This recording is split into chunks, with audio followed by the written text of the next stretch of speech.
I think the witnesses are not ready. Oop, maybe.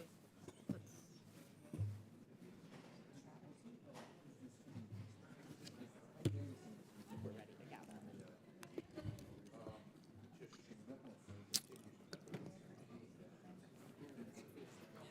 I think if you say the committee will come to order, wait like 30 seconds, this people will get out of the way. I'll just say no. Yeah. Yeah. Committee on Foreign Affairs will come to order.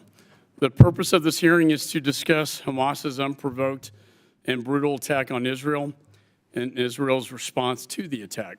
The witnesses will discuss the circumstances surrounding this brutal attack and Israel's response, U.S. support to Israel, and the potential for broader regional conflict and terrorist attacks against U.S. interests. I now recognize myself for an opening statement. On Saturday, October 7th, Israelis woke to rockets raining down on them from Gaza and Hamas terrorists breaking down their doors. They were invaded in their homes, brutally murdering over 1,400 people, including over 30 Americans. Hamas terrorists killed babies and toddlers. They killed grandmothers and grandfathers, moms and dads, teenage kids in their home. No one was spared. Innocent civilians slaughtered because of their ancestry and their faith. At least 241 people were taken hostage by Hamas's terrorists and are still being held in Gaza. And one of the most horrific stories to emerge, a pregnant woman had her baby cut out of her and murdered in front of her before they shot her in the head. October 7th was the deadliest day for the Jewish people since the Holocaust. I was in one of the kibbutzes right on the border of Gaza last year, meeting with members of the community. I saw their daycare center and the children. That very same kibbutz was overrun by 70 Hamas terrorists. Many of the residents I met were slaughtered, but most viciously, the babies and children I visited in the daycare center were slaughtered, shot to death, beheaded, and even burned alive. Just yesterday, this committee unanimously passed a resolution demanding that Hamas release the hostages. The House also held a bipartisan vigil on the Capitol steps, marking 1 month since October 7th massacre. What the world has seen at the bloody hands of Hamas is simply unfathomable. The depravity of these terrorists knows no bounds. But let me be clear about one thing. All roads lead to Iran. Their fingerprints are all over this attack. They have consistently funded Hamas and other Palestinian terrorist groups to the tune of $100 million per year. We are witnessing in real time Hamas carry out their covenant from 1988, which states, quote, Israel will exist and will continue to exist until Islam will obliterate it, just as it obliterated others before. Is launching near daily attacks on northern Israel. The Houthis have launched multiple attacks against Israel, and Iran's proxies in Iraq and Syria have launched at least 41 attacks on U.S. troops since October the 7th. Simply put, the Middle East is on fire. I'm grateful to the Assistant Secretary Leif and Deputy Assistant Secretary of Defense Stroll for appearing before us here today. It's critical that we discuss this dangerous, urgent situation and the administration's response. I've often spoke about the importance of deterrence. The administration is positioning major defense assets in the Middle East. They include 2 carrier strike groups, an Ohio-class nuclear submarine, air defense batteries, U.S. Air Force fighter jets, and additional U.S. servicemen and women. We are also expediting significant arms transfers to Israel so they can defend themselves on every front that is needed. However, deterrence is not only a show of strength, it's not the only show of strength, but the will to use it. Weakness only invites aggression. It is imperative that we continue to project strength and stand united with Israel. Now more than ever, the world is in need of American leadership, and we need it now. And I'd like to thank the witnesses for being here today. And with that, I'd like to recognize my dear friend, the ranking member, Mr. Meeks. Thank you, Mr. Chairman. Let me begin by thanking both of you personally, Ambassador Leif and Assistant Secretary Stroll, as well as your teams at the state and defense departments. We not only recognize the excellent work you are doing, but we also know how hard it is at the human level to deal with such a crisis. As we hold this hearing, Israel is at war with Hamas, a designated terrorist organization following the worst attack on the Jewish people since the Holocaust. What we've seen unfold on our TVs and in our newspapers over the last 4 weeks has been extraordinarily painful. It has been extraordinarily painful to watch. Hamas terrorists killed more than 1,400 innocent civilians, women, men, children, elderly, and babies in cold blood. Following this, Hamas has used thousands of Palestinians, including far too many children, as human shields. These images of death and destruction in Gaza, if you're human, they have to haunt you. I know it haunts me, and I will never shake them. Hamas has made it clear to all of us watching that they do not exist to serve the Palestinian people. Hamas does not want peace. Hamas doesn't want a Palestinian state living side by side with a Jewish state. There was a ceasefire on October the 6th, and it was Hamas who broke it in the most terrible way possible. It is Hamas who's holding some of the Palestinian people from getting to the south and other safe places. And so I applaud the Biden administration for working to address the humanitarian catastrophe in Gaza brought on by Hamas and their war. You know, Hamas could end this today. Just surrender. And nobody else gets killed. Just surrender.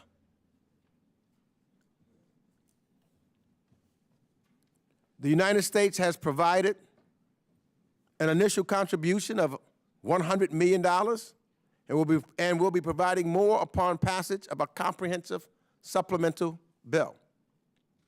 We are calling for humanitarian pauses, which would allow humanitarian goods to enter and for civilians to get out of harm's way. And we continue to support the establishment of safe zones where Gazans can seek shelter. We have helped facilitate the movement of life-saving supplies into Gaza through Egypt and are working to increase these deliveries. Ambassador Leaf, I hope you can share with us some additional details about the administration's work to support Gaza's civilians despite the extraordinary challenging conditions. I had hoped also that our body would have taken the matter of funding for Israel and the humanitarian crises unfolding around the world in Gaza with the same seriousness as the administration has, quite frankly. But unfortunately, I don't believe we have. Instead, with the new speaker, Speaker Johnson, and his leadership, seems to me that last week we played some politics with our national security. Support for funding for Israel, time and again, has been a bipartisan manner that Congress has kept out of politics. And we have given Israel aid without any conditions. It is unfortunate that at this critical time, that has changed. Speaker Johnson brought an Israel-only supplemental to the floor. This supplemental is unprecedented. It conditions aid to Israel on domestic policy objective and stands no chance of passing through the United States Senate. The United States has an indispensable role to play in the world, and I hope for Israel and our own sake that we don't play politics and don't play political games. We must pass a comprehensive supplemental for Israel. It's also interconnected with what we have to do in Ukraine. interconnected what we have to do for Taiwan. And I would also include our southern border as soon as possible. These issues are connected and should be free of politics. They are about our national security and America's leadership globally. So I want to conclude by raising an issue that the United States, Israel, and other regional partners must address. What does a successful ground operation in Gaza look like, and who will administer the Gaza Strip if Israel's efforts to remove Hamas is successful? So I'm going to be raising those questions. So in the days, weeks, and months ahead, I know the United States will continue to stand steadfastly with Israel to assure its long-term security. We will also, as President Biden has outlined, remain committed to ensuring that civilians in Gaza have access to safe areas and continue to have access to food, water, medical care, and other assistance without diversions by Hamas. We must also stay keenly focused on working to get U.S. citizens and their immediate family members to exit Gaza safely and bring all of our hostages home. So let me end by just saying thank you once again to our witnesses for being here, and I look forward to hearing from you in a short while. I yield back. Gentleman yields. And let me just say, I too agree we need to move swiftly on a national security aid package that both addresses the threat from Russia to Ukraine and Europe, the threat from communist China to Taiwan and the Pacific, the threat from the Ayatollah in Iran to Israel by its proxies, and the southwest border, which is the last line of defense to stop these threats from coming in. You know, I find it amazing the extent to which Russia and Iran have lined up against Israel in this epic struggle. We're pleased to have a distinguished panel of witnesses before us here today on this important topic. The Honorable Barbara Leaf, Assistant Secretary for the Bureau of Near Eastern Affairs at the Department of State. Ms. Dana Stroll, the Deputy Assistant Secretary of Defense for the Middle East at the Department of Defense. This committee recognizes the importance of the issues before us, and we're very grateful to have both state and DOD here at the same time to speak with us here today. Your full statements will be made part of the record, and I look forward to your testimony. I now recognize Assistant Secretary Leaf for her opening statement.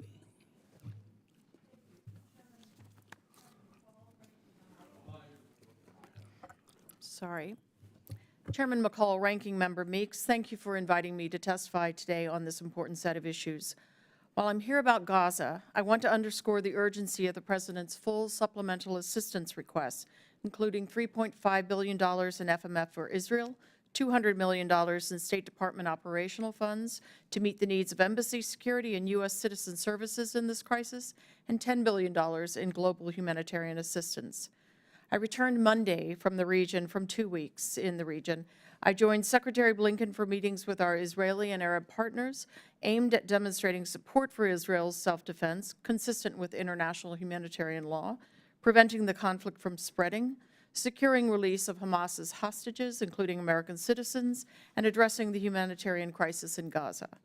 The Secretary urged Israeli leaders to work humanitarian pauses into their campaign to allow more critical aid into Gaza, to enable civilians to access aid and move to safer locations, and to further the release of hostages. He also underscored the U.S. commitment to a negotiated two-state solution as the only way to achieve a just, durable resolution to the Israeli-Palestinian conflict. We met regional partners who, like us, see Iran and its proxies working to exploit this crisis. We made clear that we will not stand by idly if others join or escalate the conflict. The October 7th Hamas terrorist attack was the worst attack on Israel since the 1973 Yom Kippur War, but no prior conflict targeted Israeli civilians to this extent. Many said the terrorist attack evoked the trauma of the Holocaust. How Israel conducts this war matters deeply. The U.S. stands unequivocally for the protection of civilian lives during conflict. We mourn the thousands of Palestinian civilians killed. Palestinians must not suffer the consequences for Hamas's terrorist acts. As the Secretary said in Israel, there will be no partners for peace if they're consumed by humanitarian catastrophe and alienated by any perceived indifference to their plight. In support of U.S. citizens, the Department has had a task force operating 24/7 to coordinate U.S. government efforts since October 7th to protect them and our diplomatic personnel and facilities. Over 14,000 U.S. citizens and family members have departed Israel, the West Bank, and Gaza since October 7th. Some 1,500 departures were directly facilitated by the U.S. government. Since November 1st, more than 400 U.S. citizens, legal permanent residents, and family members have exited Gaza via the Rafah crossing. Nearly all of our locally employed staff and their families have departed as well. There are about 700 U.S. citizens, legal permanent residents, and family members in Gaza requesting assistance to depart, and we're making every effort to enable their departure. Securing the release of U.S. nationals taken hostage by Hamas is an overriding priority, and we appreciate Qatar's and Egypt's forthright and tireless assistance. The Secretary has also instructed our Special Presidential Envoy for Hostage Affairs, Roger Carstens, to do everything possible to support these efforts. He has the full backing of our embassies in Cairo, Jerusalem, and Doha. To prevent a wider conflict, our message is clear. Iran and its proxies should stay out of the conflict. Secretary Blinken discussed with Palestinian Authority President Mahmoud Abbas the critical role the Palestinian Authority security forces play in preventing conflict in areas under their control in the West Bank, and we've seen serious work in that direction. We have also urged Israel to uphold the rule of law and rein in extremist settler violence against Palestinians in the West Bank. This violence inflames an already explosive security environment. President Biden appointed Ambassador David Satterfield, one of our most seasoned career diplomats, to address the humanitarian crisis in Gaza. As a result of U.S. leadership, Rafah is open, and over 560 truckloads of life-saving supplies have entered Gaza. They're hardly sufficient, but it is a work in progress. We've urged Israel to restore access to electricity and water and allow sufficient levels of fuel for desalination, distribution of humanitarian goods, wastewater treatment, medical care, and basic activities for civilians.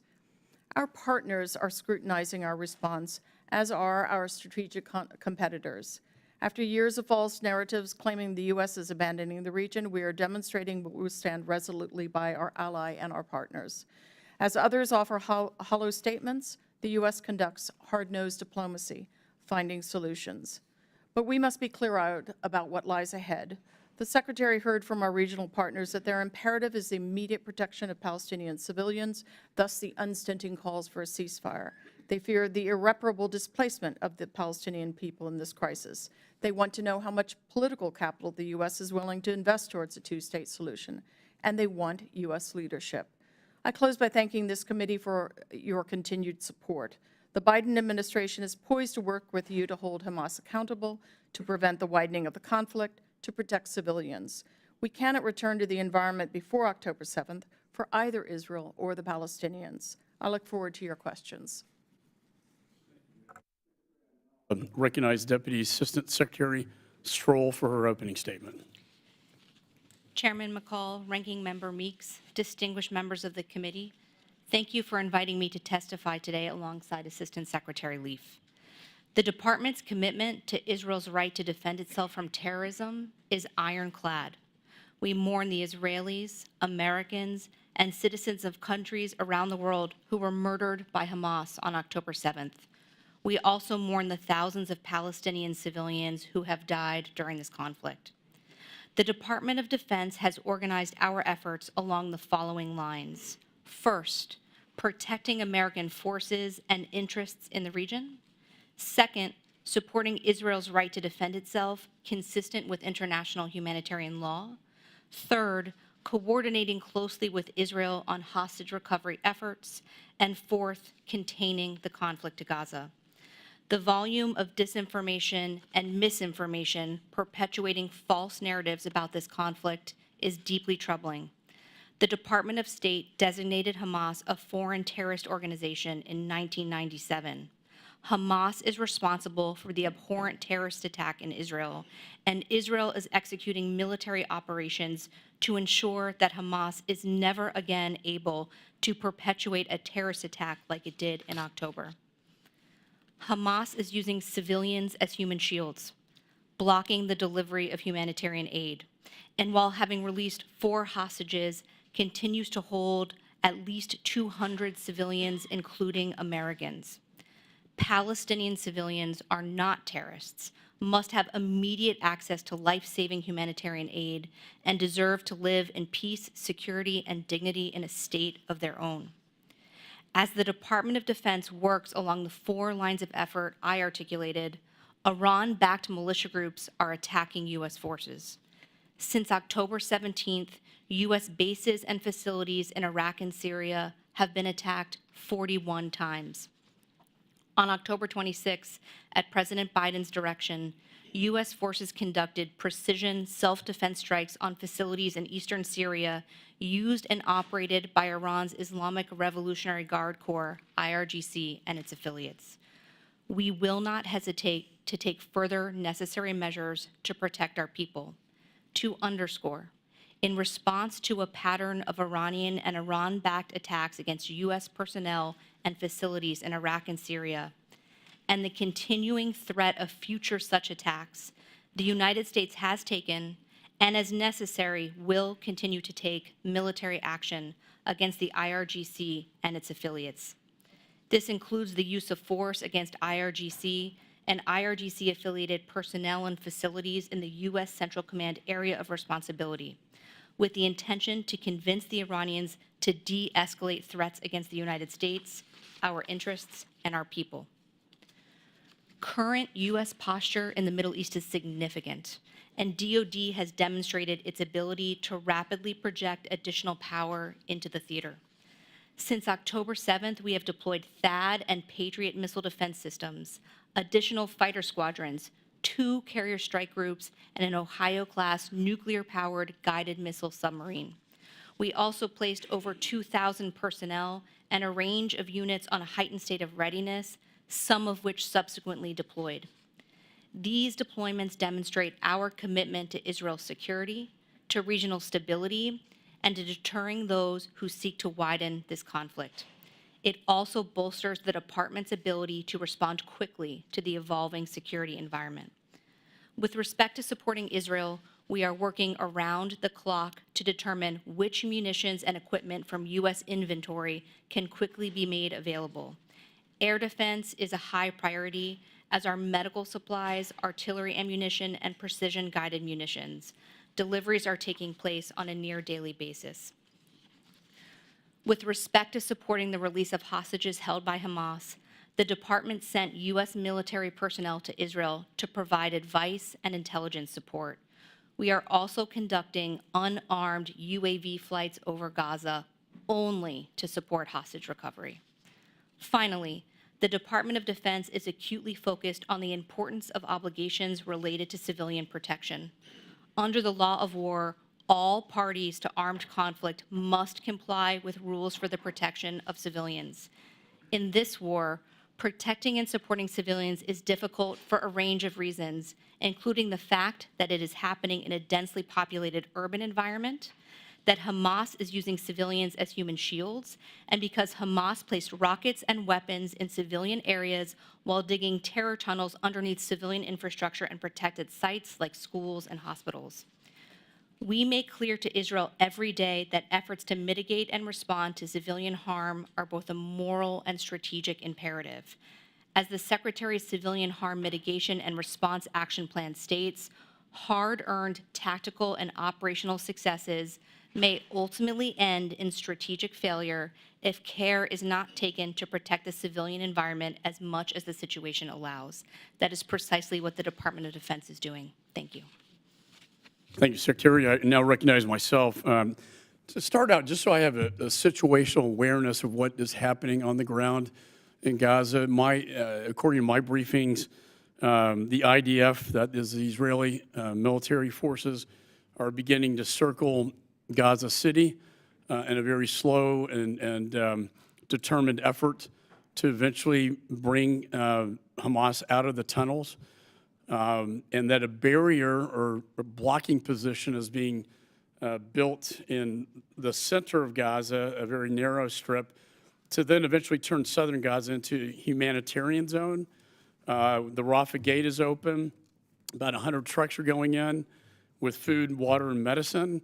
and Israel's providing the fuel because the fuel can be used by Hamas to light up their tunnels. We don't want them to do that. We want the fuel to be used for the hospitals. Is that a fair and accurate assessment?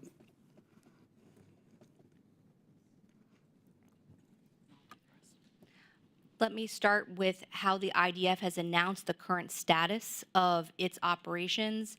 It has announced that its forces have circled Gaza City with the goal of eliminating Hamas's military infrastructure in the city. The IDF has also announced its intentions to create a humanitarian corridor for the safe evacuation of Palestinian civilians from northern Gaza to southern Gaza. There have also been plenty of reports about Hamas blocking the safe evacuation of civilians.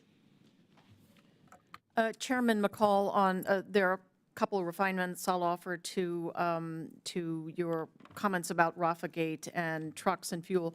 So I cannot stress how extraordinarily complex the operating environment is in that area of Rafah Gate. There is what they call the de facto authority, i.e. Hamas on the other side. It's been a conflict zone at various points.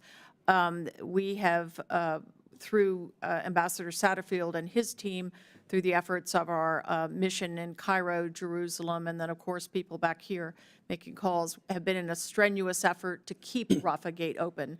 But the Egyptians have had a recognizably high degree of concern about insecurity there, given the parlous conditions on the other side. So it's been an open and closing sort of Well, I situation. know they've had quite a history, Egypt. Yes, yes. Gaza. Let me turn Secretary Stroll to these attacks on our soldiers and our troops in Syria and Iraq. And I applaud the administration's support for Israel and also the force posture with the carrier strike groups and the nuclear submarine. I am concerned that it took a while to respond, though. There have been 19 attacks.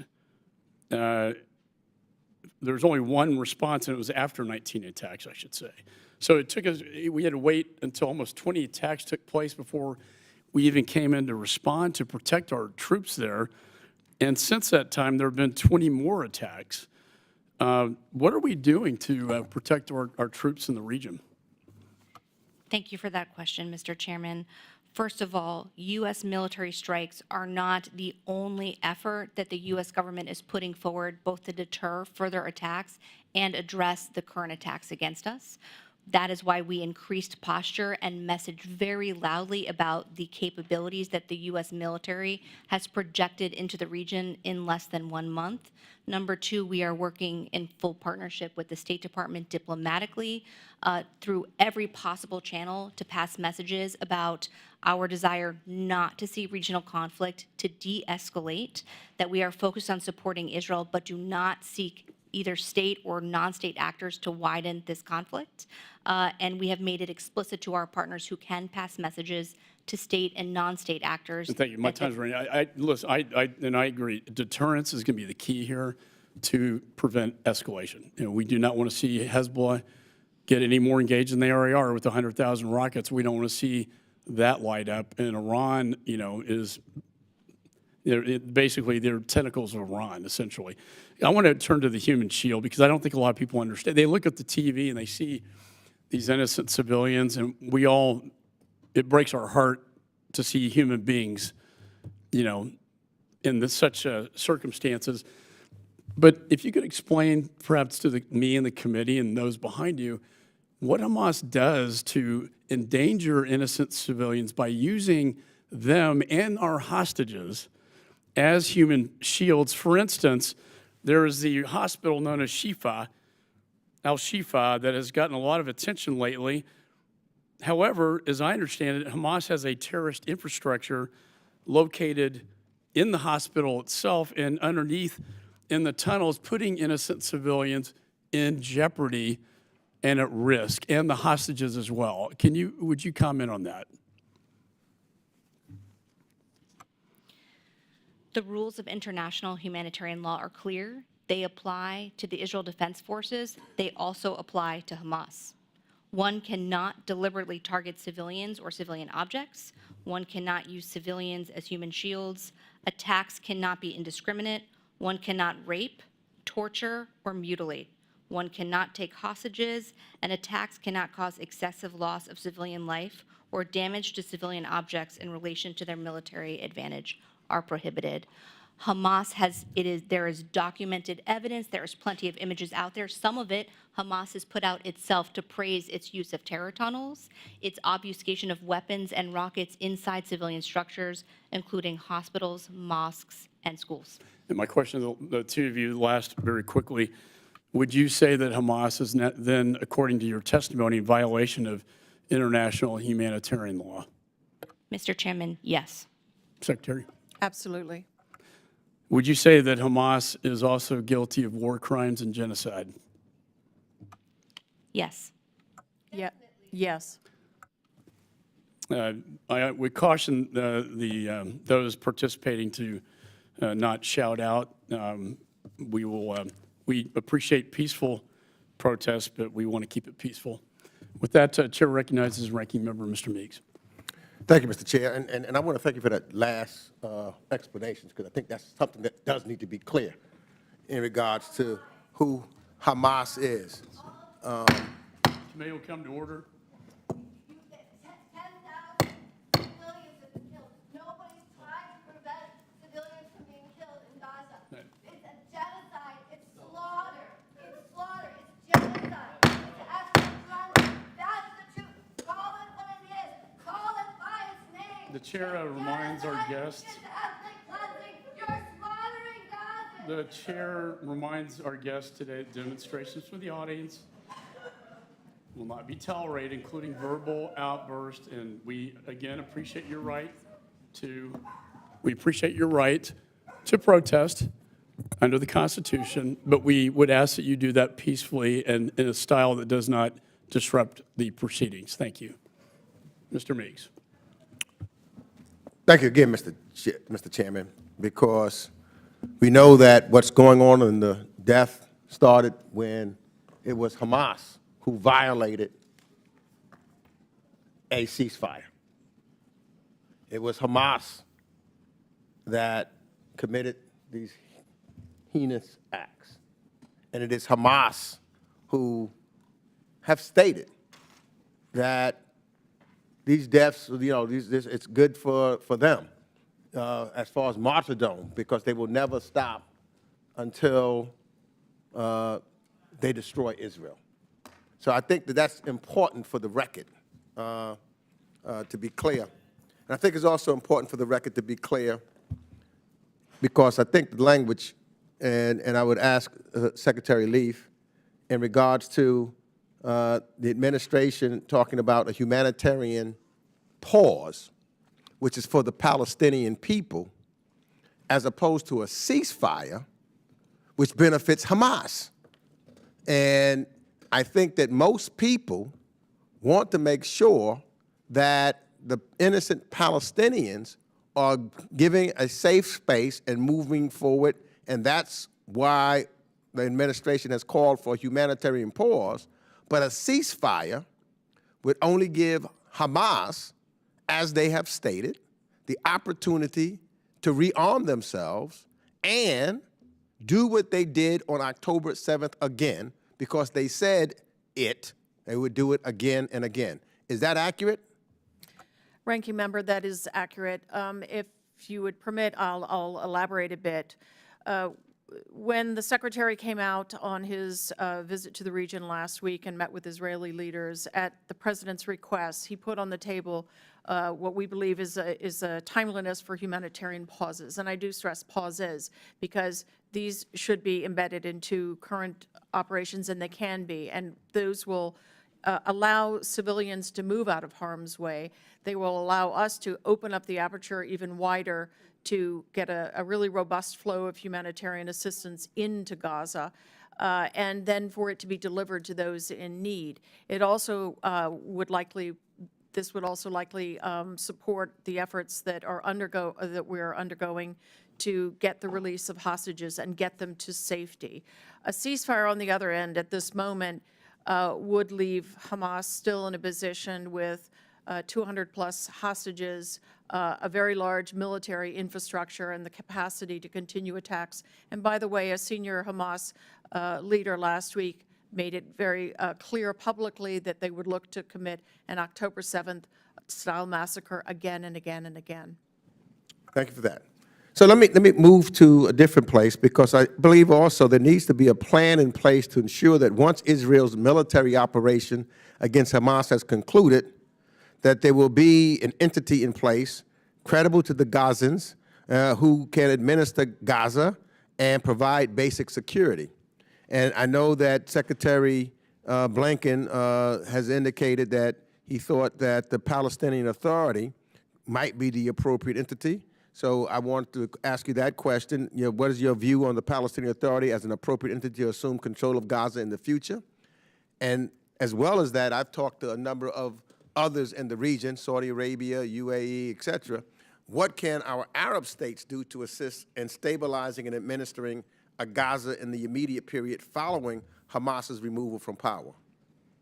So to your first question, Ranking Member, the Palestinian Authority, as we all know, is the only Palestinian government that has come out of the Oslo Accords. It is, whatever its shortcomings, is the government for the Palestinians in the West Bank.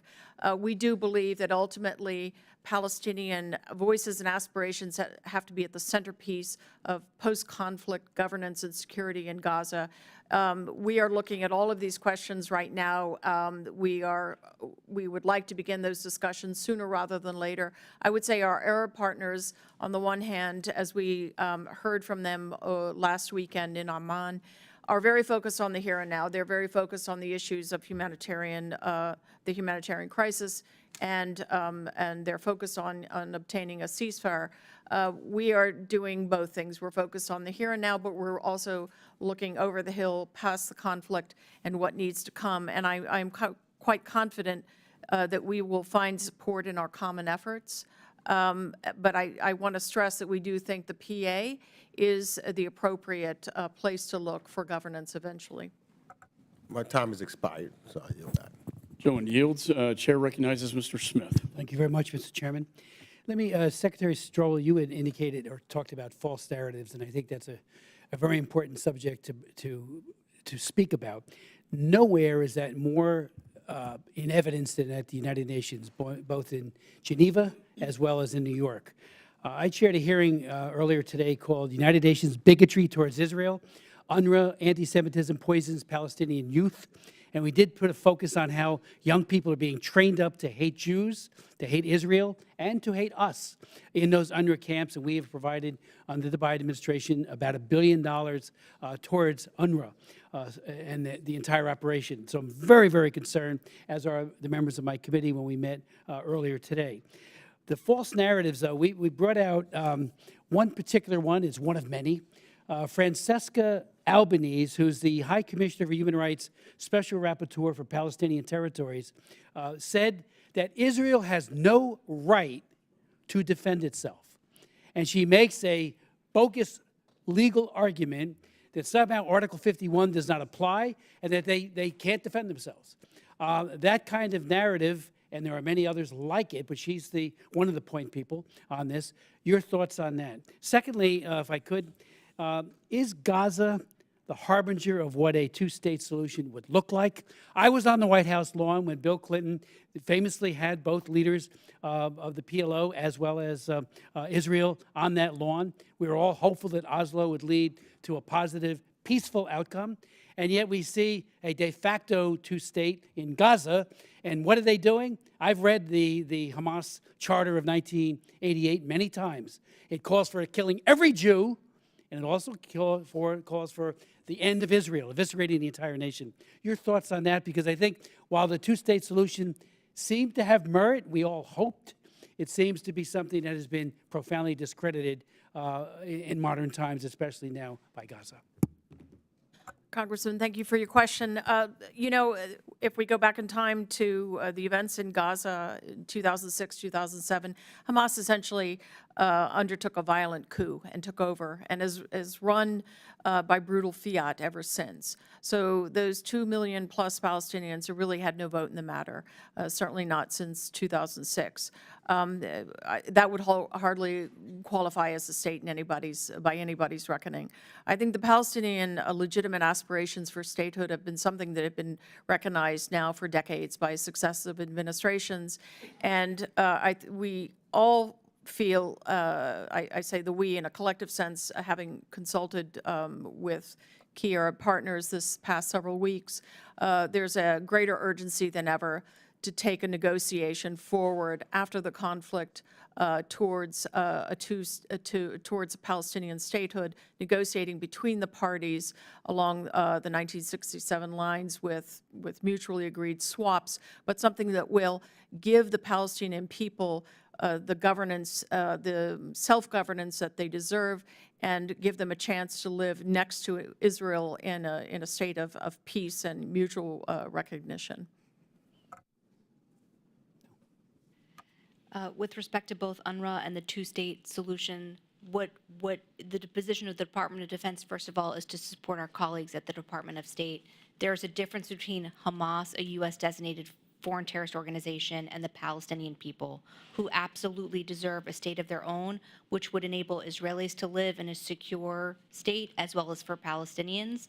It is an area that we are constantly engaged in with our colleagues in the Israeli Ministry of Defense and the Israel Defense Forces. Can I just ask you with regards to Francesca Albanese as one example? Again, she's the special rapporteur. She should be fired. When you say there, and I've gone over her other statements that have been made for quite a long time, and there were many others like her, particularly in the Human Rights Council realm, who are just totally, unambiguously anti-Semitic.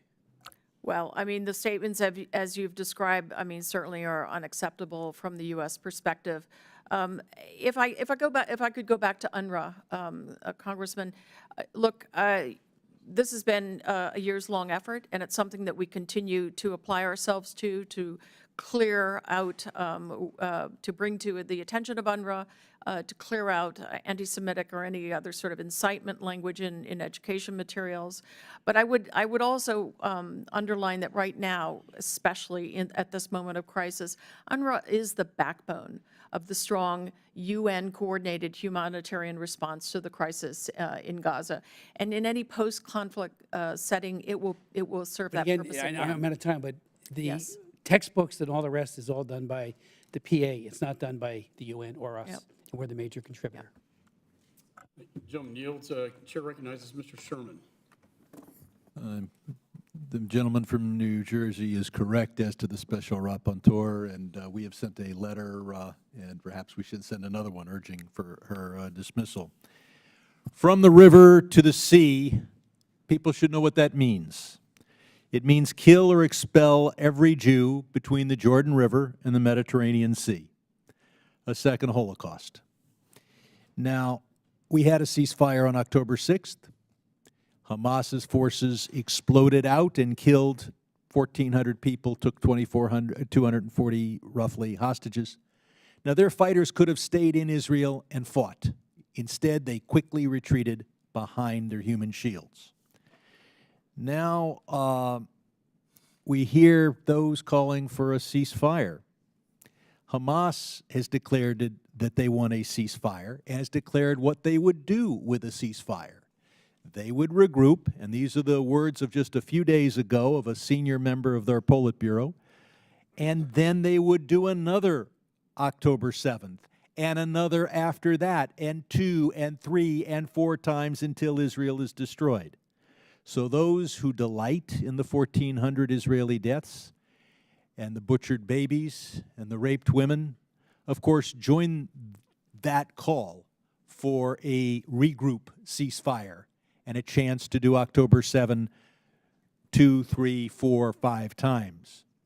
Now, in any war, a country has got to weigh achieving its military objectives, avoiding casualties of its own forces, and minimizing civilian casualties on the other side. Israel has gone beyond the United States and any other country in every way to sacrifice its own soldiers, to sacrifice or delay its military objectives in order to avoid civilian casualties. When in our bombing of North Vietnam or Germany or Japan did we ever warn civilians or anyone else and give up the possible surprise? When did we provide food shipments to Nazi Germany or Japan or North Vietnam? In fact, it was a British and American blockade of Germany and Austro-Hungary that pretty much led to their defeat, a food blockade. When did we ever provide fuel shipments to Japan or Germany or North Vietnam? In fact, we bombed and destroyed every fuel facility we could. Yet Israel warns. Israel facilitates food, and America, its ally, pays for that food. And Israel is allowing fuel in spite of the fact that Hamas stockpiles it. I have the obscure honor of being the only CPA on this committee, and so I've focused a little bit on casualty statistics. Even if you accept Hamas casualty statistics as being honest, if a Hamas fighter who happens to be 17 gets blown up by his own rocket while trying to kill Israeli civilians with it, they count that as a child casualty for which Israel should be held responsible. If a rocket falls, as 1/3 of them do, onto Gaza and explodes, as it did at that famous hospital, they try to hold Israel responsible. And if Israel kills a Hamas commander, that death is included along the deaths that we are now told are the civilian casualties. Ms. Assistant Secretary, we hear calls for a ceasefire. Is there any proof that if a ceasefire were declared today, that all the hostages would be released tomorrow or immediately? No, Congressman, there's not. There's no guarantee. Now, Israeli officials are doing a lot to minimize civilian casualties. They provide the warnings. We've seen several humanitarian pauses, basically a permanent pause around the Rafah gate. Can you describe in other ways how IDF has reduced civilian casualties? Or perhaps the Deputy Assistant Secretary. Let me start by adding even more details to your outline of what Israel does to prioritize protection of civilians. They have dropped 1.5 million leaflets in Gaza asking civilians to evacuate. They have sent over hundreds of thousands of text messages and made phone calls to cell phones warning of their If I can operations. interrupt, did we ever provide leaflets over Hanoi? To my knowledge, no. I'm to my older, knowledge, I sir. remember. Go ahead. We know that Israel, in our conversations with the Israel Defense Forces, they have made very clear that they assess collateral damage estimates before they take strikes. They have legal reviews through their chain of command, and when there are incidents of civilian harm, they investigate them after. Thank you. Gentleman yields, or I now recognize Ms. Wagner. I thank the chairman, and I thank our witnesses for their service. The United States, Israel, and our many partners in the Middle East share a common enemy, Iran. Iran and the terrorist puppets that do its bidding. We cannot waver in our support for Israel and our opposition to Iran, Hamas, and other terrorist proxies. It is the only path to peace in the Middle East.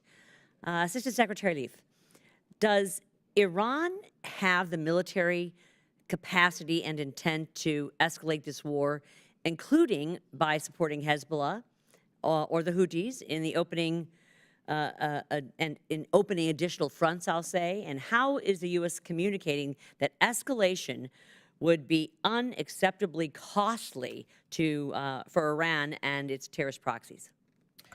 Thank you, Congresswoman. Yes, I would say Iran certainly has the capabilities in the sense of the architecture of proxies that you've just described, from Hamas, Hezbollah to the myriad Iraqi militias, the Houthi. It certainly has the capacity to escalate.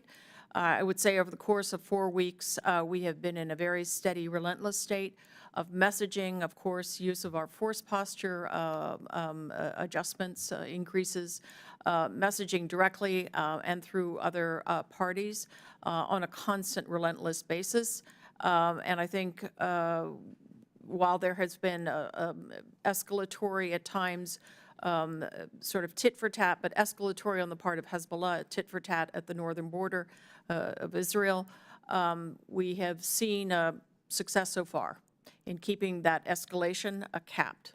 Deputy Assistant Secretary Stroll, last week, a Wall Street Journal article reported that the Wagner Group, Russia's paramilitary arm, plans to provide an air defense system to Hezbollah, specifically the Russian SA-22, with concerns that Hezbollah may open up a northern front against Israel, knowing the capacity that they have and the number of rockets that they have. What are the ramifications to Israel's security if Russia increases the transfer of weapon systems to Hezbollah? And what is the likelihood that Russia will provide offensive weapon systems to Hezbollah and other proxies of Iran like Hamas? Thank you for that question. I think Russia and Putin would like nothing more than for the United States to be bogged down in the Middle East with a view that that would shift our strategic focus from also ensuring that Russian aggression cannot be victorious in Ukraine in that war against civilians and civilian infrastructure. Secondly, we have been warning for some time now about the implications for regional security and stability of deepening Russian-Iranian military cooperation across the board, and that would certainly include whatever Russia might be contemplating providing to Hezbollah. I don't know if we need to move to a classified setting at some point in time, but discussing Russia's potential movement of an air defense system to Hezbollah equal to the SA-22, I consider that a huge escalation, and I'd like to perhaps in another setting have more information on it. It would be a huge escalation. It would be hugely jeopardizing to Israel's security, especially when we have worked so hard to prevent the opening of a second front, and would be more than happy to provide you additional information in a closed session. I appreciate that. Assistant Secretary Leaf, I am gravely concerned that Iran and Iranian proxies are using the Israel-Hamas war to undermine the Abraham Accords. How is the State Department communicating to the region that peace with Israel serves the interests of Arab states who face serious threats from Iran and terrorist proxies? How is this message being received in the region? Thank you. So, I mean, the good news is those countries that have established relations with Israel have an ongoing commitment to those relationships.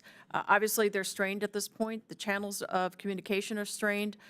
These partners are very focused on, and their publics are very focused on and enraged, frankly, by the mounting toll of casualties among civilians, Palestinian civilians in Gaza. But that said, I've heard nothing that would sway me from the belief that there is a day on the other side of this conflict where people will work to repair those relations because there's a common good to that. Well, and I hope that we're pushing back against the misinformation and propaganda that's being disseminated Absolutely. by Iran and its proxies, especially in these Abraham Accord countries. So I would encourage that, and my time has expired, Mr. Chairman, and I yield back. Gentlelady yields. Chair recognizes Mr. Keating. Thank you, Mr. Chairman. I want to follow up on the fact that just in the preceding days, just before October 7th, the talks were extended with the U.S. involvement, Israel and Saudi Arabia for normalization with Israel. How would you categorize, first, the status of those negotiations at that juncture? How would you categorize them after this, and how would you categorize them in the future? I think it's important for the United States to be clear with our resolve to continue these talks, and I think it would be in everyone's interest for Saudi Arabia and the other countries to do the same, so that any thought that the success and progress of these thoughts was benefited from this heinous attack can be dispelled immediately. Thank you, Congressman. I was very much involved in those discussions just prior to, in the months leading up to October 7th. Obviously, they're on pause at this point. given the crisis in the region. But I think it's fair to say that Saudi leadership saw a strategic benefit in pursuing this. They asked the U.S. to be the midwife to this set of agreements. We were deep into discussions on a number of fronts. Ironically, we were just on the cusp of beginning the discussions about what we call the Palestinian component to that normalization agreement. And it's something that I would expect to be able to resume on the other side of this crisis. And because there is a larger good here for all of the parties. But I will say, very candidly, this conflict, this crisis has roiled up just a huge amount of public anger towards Israel, towards us. This is something we're going to have to work through. We're all, I would say, collectively anxious to see this conflict over sooner rather than later, and certainly the human suffering, the human toll that it is taking end. But there is a set of principles that underlie our engagements, and one of them, the engagements now and the engagements post-conflict, and that is very squarely focused on Palestinian statehood, and alongside that, a wider regional effort at normalization. In your opening statement, you made reference to the fact that one of your primary objectives is to protect U.S. troops in the region. Now, I think the United States has shown enormous restraint, given the attacks that have been public on U.S. servicemen in that region, men and women that are risking their lives, as well as the people serving in our embassies in those areas. Could you give us the status of what the current threat is to our embassies, what it is to our service people, our service members on the ground, as well as what steps we've taken to upgrade our security of both our military and civilian people on the ground in this region? So, Congressman, we'll split the question if you'll allow us. In terms of our diplomatic missions, so look, since the beginning hours of this crisis, we anticipated that there could be public churns, and there could be certainly an escalation of terrorist attacks, both from known groups as well as lone wolf attacks. So we've been in a steady state with all of our mission leadership of calibrating, looking every day at the security situation and calibrating decisions about whether to, for instance, send home non-essential personnel or allow family members to depart in some cases. So we've done the necessary where we thought it was useful for embassy staffing, where, and if, for instance, in Iraq in our mission, Consulate Erbil is still open, Embassy Baghdad is still open, but we have reduced non-essential personnel given the volatility of the situation and the possibilities of conflict. Thank you, Congressman. Cognizant that time is short, I'll be very succinct. There have been over 41 attacks on U.S. forces in Iraq and Syria. U.S. forces in Iraq and Syria are there only for the Defeat ISIS mission in support of local partners for no other purpose. Since October 17th, we have flowed additional air defense assets in to protect against the increasing pace and severity of the attacks by Iran and Iran-backed groups against our forces. We have also demonstrated, as President Biden has said, he has no higher priority than the protection of U.S. forces, that we are prepared to use military force, demonstrated that we will use force in self-defense as we did. If I could, I've got 5 seconds left. I just want to emphasize the fact that this is 13 days ago, as we sit here, Hamas was in Moscow in talks that I think we'll deal with in classified session. But as our service people, as our embassies are threatened, it's important to remember Iran and Russia and their role in this as well. I yield back. Gentleman yields. Chair recognizes Mr. Mast. Thank you, Chairman. Do either of you monitor the Gaza Health Ministry? I do not. No. No? So I think it's, decent to look at. It's what the lady that got pulled out was parroting when she said 10,000 civilians were killed.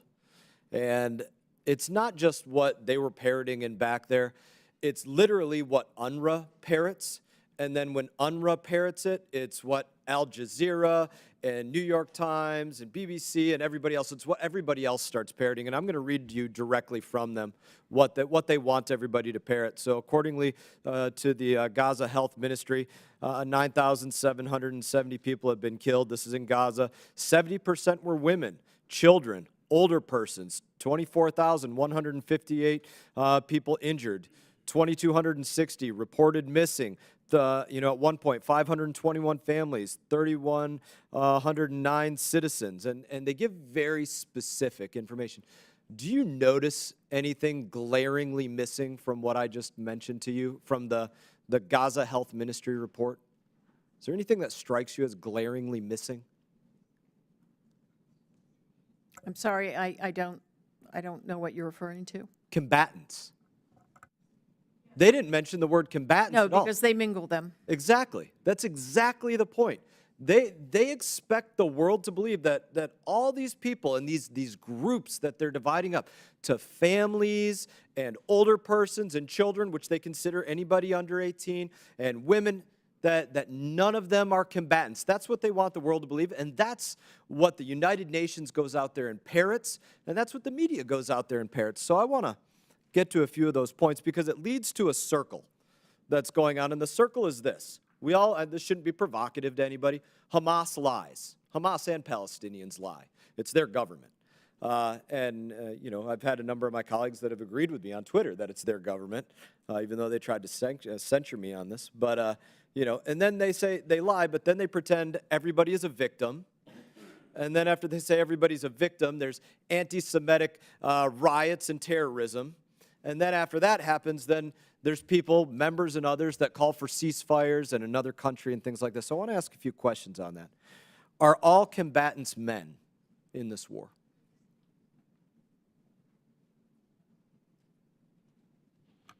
We're not on the ground and would not be in a Do position to confirm. you think they're all men? You're in DOD, you monitored Iraq and Afghanistan. Are all combatants men? Generally speaking, all combatants are not men. Thank you. Are they all over the age of 18?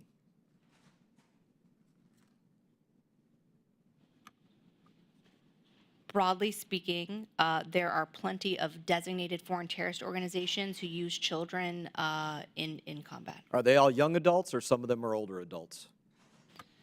Congressman, I'm not a lawyer. Okay. Are they all in Gaza? Are all combatants Hamas? No. Are they only individuals that wear black hoods and green headbands? Hamas, just like any terrorist organization, Not just Hamas. other organizations like Palestinian Islamic Jihad also, I'm sure, don't only parade in the streets in identifiable uniforms. That's right, and it's not just Hamas, like you just mentioned. Now, when I brought this up, which I think is very important to bring up, to identify who's innocent and not innocent, of which I absolutely acknowledge there are innocent people there, even though, again, that has been stripped from me from comments from my colleagues. When I brought that up, my colleague up here, who's missing now, probably conveniently, asked me if I was a member of the KKK. And one of my colleagues over here also tried to censure me for distinguishing between innocent and non-civilian and trying to actually look at who is and who isn't. And this is the big problem about that lie. That lie is actually worse than the Al-Ali hospital bombing lie that was told by Rashida Tlaib in the New York Times and the Associated Press, because that is a much more persistent lie that Hamas is begging, Palestinians are begging members of Congress to make. They're counting on the fact that people here won't try to distinguish that it's not just Hamas terrorists. It's also Palestinians, it's also women, it's also under 18, it's also older people. And when they do that, they get that circle of lies where they think everybody thinks over there they're a victim, and then they get the anti-Semitic riots and terrorism, and then they get the people calling for ceasefires and for making them a second state. And that's why that lie, and these people unwilling to question that and yelling at me for questioning that, are creating a much more persistent problem than even what Rashida Tlaib put out there. And I yield back. Gentleman's time has expired. Yields back. Chair recognizes Mr. Barron. Thank you, Mr. Chairman. Thank you, Ranking Member. the events of October 7th are tragic. Having spent some time in Israel, twice in the past few months prior to October 7th, having been to Surat, having previously been to having lunch with some of the kibbutzes that were attacked, many of those individuals that I met, many of the young people were the most pro finding a two-state solution. And what's tragic about October 7th is that may be an impossible dream for the foreseeable future. We stand with Israel. We stand with Israel's right to defend itself. We stand that Israel is a Jewish homeland. But reading an article in the New York Times this morning where they were quoting Hamas's leadership on what their intent was. And their intent and their fear was that the Palestinian cause was slipping away. It wasn't central to dialogue. They were watching our facilitated negotiations with Saudi Arabia and Israel. They were watching the Abraham Accords. And their goal was to, there's not a tactical strategic benefit to beheading a baby or killing a child in front of their parents or killing parents in front of a child. That's to provoke terror. That's to provoke a reaction. And just quoting Hamas's leadership, they wanted this reaction. They wanted and anticipated that Prime Minister Netanyahu, that the Israeli government, the IDF, would have to respond to this terror and a heinous attack. And Hamas, from my calculation, understood that there would be a major civilian toll, and they would want to use the loss of innocent Palestinian civilian life to start to bring the Arab world back into a focus on the Palestinian cause. That they will continue to do this because it is their strategy to continue to provoke terror, to try to foment unrest in the streets. And I do worry that Prime Minister Netanyahu's response is exactly what what Hamas wants them to do, which is now also isolating Israel, and the world is creating anti-Semitic attacks on our college campuses around the world. And again, this is not talking about a ceasefire. This is a war between Israel and Hamas. We support Israel's right and actually will work with them to decapitate Hamas, erode Hamas's ability to ever perpetrate an attack like this again.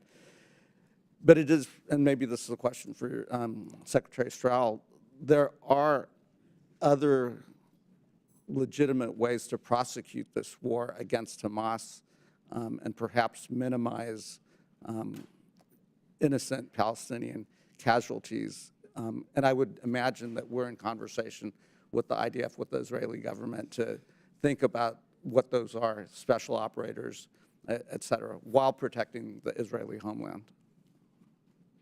Absolutely, we are. Consistently, Israel is a democracy with whom we share values. They have an obligation both to take action to defend their people and their country and ensure that Hamas can never again perpetrate a terrorist act like it did on October 7th.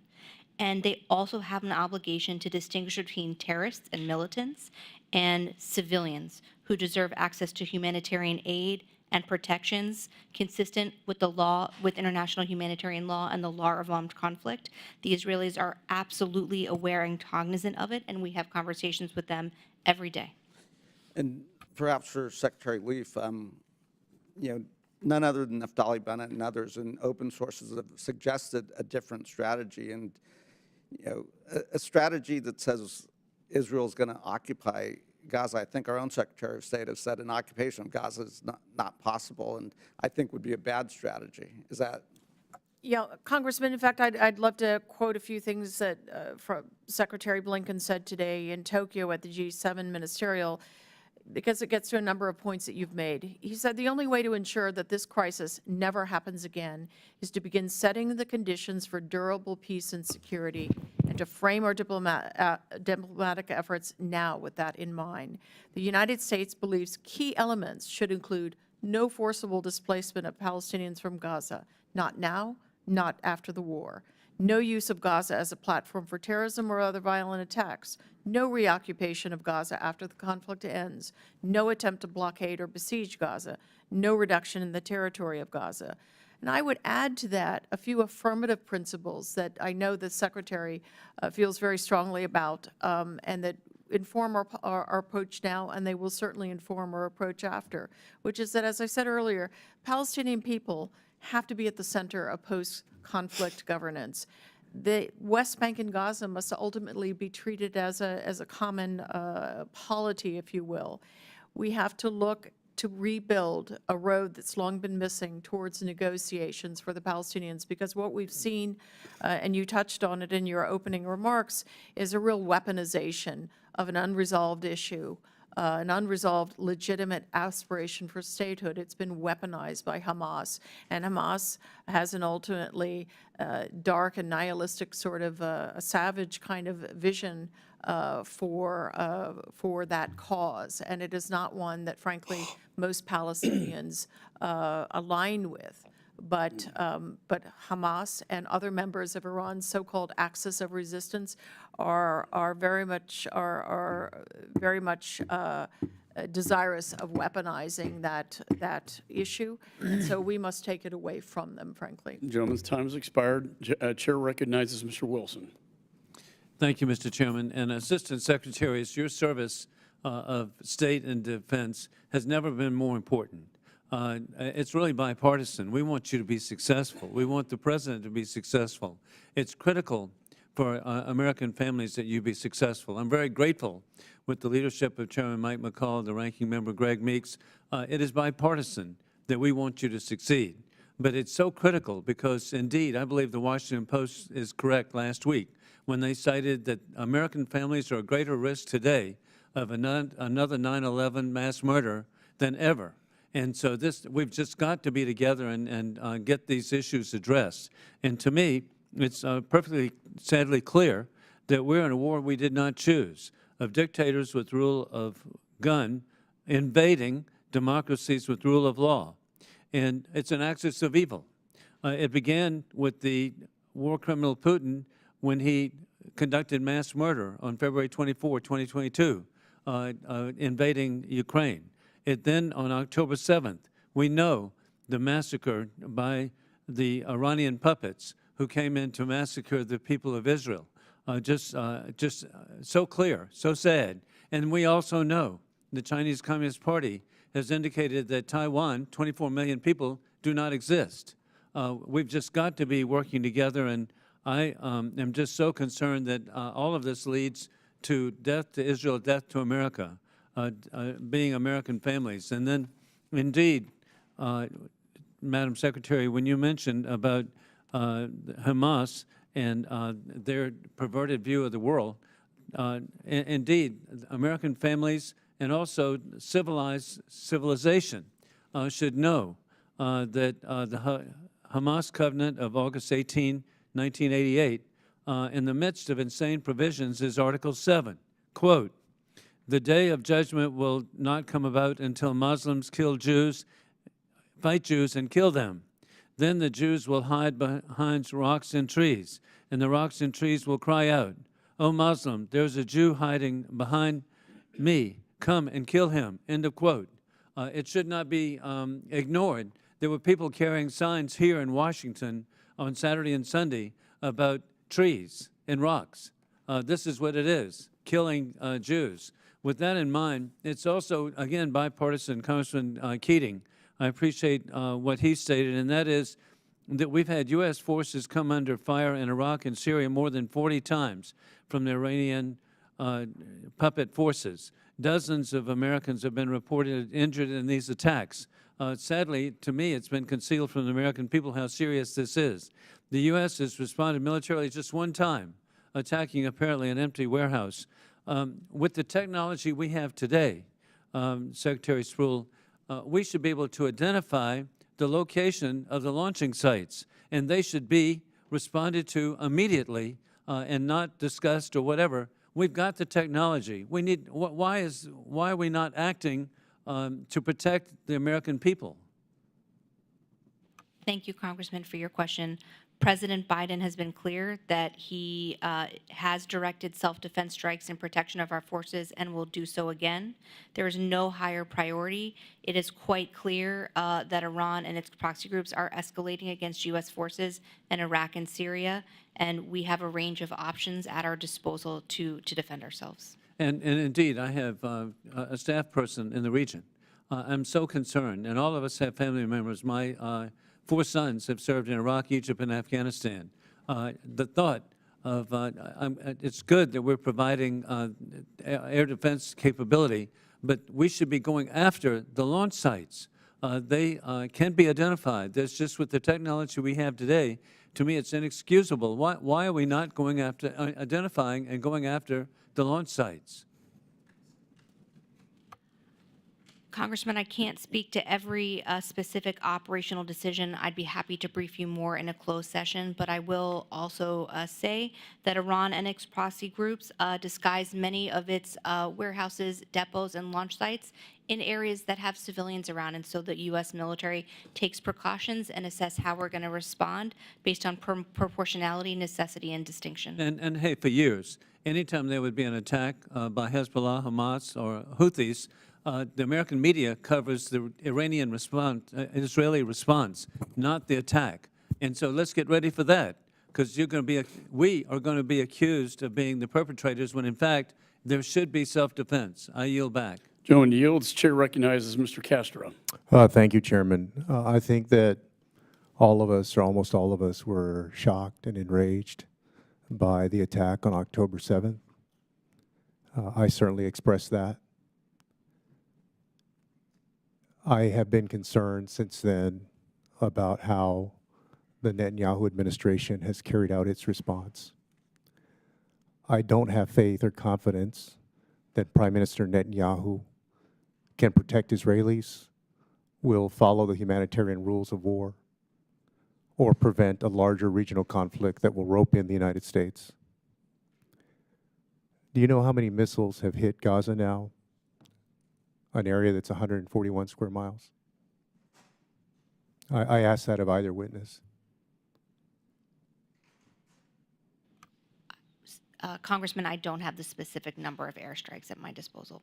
The latest estimate that I saw was about 20,000. And as far as I can tell, there have only been about 5 hostages that have been released. It seems to me that Prime Minister Netanyahu is prioritizing collective punishment over the release of hostages. And I'm very concerned about that. Please. Thank you for that question. I'm not going to characterize the prioritization of the Israel Defense Forces. What their operations in Gaza are intended to dismantle the military infrastructure of Hamas that made it possible to perpetrate an attack like the world saw on October 7th. And I want to be clear, I think they should be able to protect themselves against a similar attack. We have long supported them in their ability to do that. But they also directly struck an ambulance. They struck refugee shelters 2 or 3 times. How do we explain that? As we take votes for support, as we try to assess the situation, I think just as the world is aghast at the barbarity of what happened October 7th, the world also looks at that and asks the question about why an ambulance, why 30-something members of the press have been killed, why 4,000 or 5,000 children have already been killed. They're extremely serious questions, and we should hold Israel and the Israel Defense Forces to the same standards that the U.S. holds any ally or partner, and that is adherence to the law of armed conflict and necessity, distinction, and proportionality in its execution and implementation of its military operations. With respect to the ambulance convoy, this is a good example of the misinformation and disinformation environment. The Israel Defense Forces announced that they saw Hamas terrorists using the ambulance to conceal militants and weapons. It is also incumbent on the Israel Defense Forces and the Israeli government to make that information known so the world can understand how Hamas disguises itself and its tactics in civilian structures. I had read very disturbing reporting a few days ago that has been fairly consistent that there has continued to be a lack of substantial or necessary food and water that has reached Gaza, that the water system, for example, is out. Can you please tell us what the latest humanitarian situation is there? Yes, Congressman, the water system has been a focus of our efforts. The water was initially shut off. We got the Israelis to turn it back on. Some of the pipes, there's several major pipes. They've sustained damage at different times. The Israelis have worked to repair the damage where they could. The operating environment for getting humanitarian assistance in is unbelievably complex. And as I said, it's this combination of the Egyptians having very legitimate concerns about influx of fighters disguised as I guess, because I'm running out of time, sorry. I want to ask one more question, please. perhaps for the record. But I would ask that the State Department, that the Biden administration do everything it can to make sure that humanitarian assistance, regardless of who's holding it up, makes its way to the people there. My final question, I'll try to read it in time. On Monday, Israeli Prime Minister Netanyahu said that he intends for Israel to have, quote, overall security responsibility over Gaza for, quote, an indefinite period. Israel's heritage minister, who proposed using nuclear weapons on Gaza and was not forced to resign for that statement because Benjamin Netanyahu, for his coalition, is partly beholden to the far right, has proposed establishing settlements in Gaza.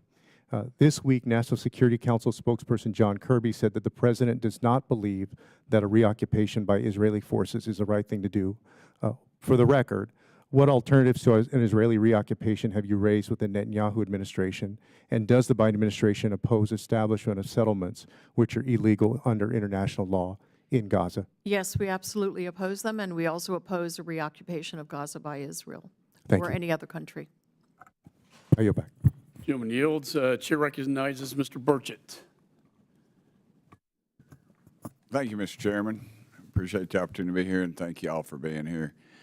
I'm greatly concerned about the safety of Israel and for the safety of Jewish Americans. The responses we've seen around the country to the October 7th attacks, especially at some of our colleges and universities, to me is a problem, especially our public institutions. I'm a great supporter of the exercise of the First Amendment, and I believe it is critical for the American way of life. But people must be allowed to speak freely and assemble peacefully. But when that speech is in favor of terrorists, we must look at the underlying issues. Why did students rally in support for Hamas, a group that viciously attacked innocent people, beheaded and burned children, and raped young girls? This is because our younger generations are not taught everything that the greatest generation learned through war. Evil is evil, and it must be stopped. The fact that these rallies for Hamas were even allowed is beyond troubling. Allowing these protests isn't educational progress. This is progressivism at its worst. Students and others that rallied in support of the actions on October 7th have proven their lack of historical knowledge. 80 years ago, this country went to war with the Axis powers that sought to destroy any way of life that they felt was inferior to their own. My family knows these people well. I lost an uncle to the Nazis, and my daddy fought the Japanese in the Pacific. And then he went on to China and fought the communists there for a short while. This is the type of enemy we promised the world we would never allow again. I support the efforts of Israel to rid the world of a group that is hell-bent on murdering Jews. Our attention to this tragedy must be twofold. We must support Israel in this fight, and we must educate our young people that evil is evil and must be dealt with. Thank you, Mr. Chairman. I yield back the remainder of my time. Gentleman yields. Chair recognizes Ms. Titus. Thank you, Mr. Chairman, and thank you to our witnesses. As you have heard all of us say, but I'll say it for the record myself, on October 7th, we all watched in horror as Hamas terrorists murdered, tortured, raped, and kidnapped over 1,400 Israelis. 32 Americans were also killed in that attack.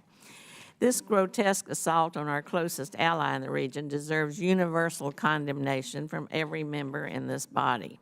The U.S., the UN, and much of the international community have designated Hamas as a foreign terrorist organization.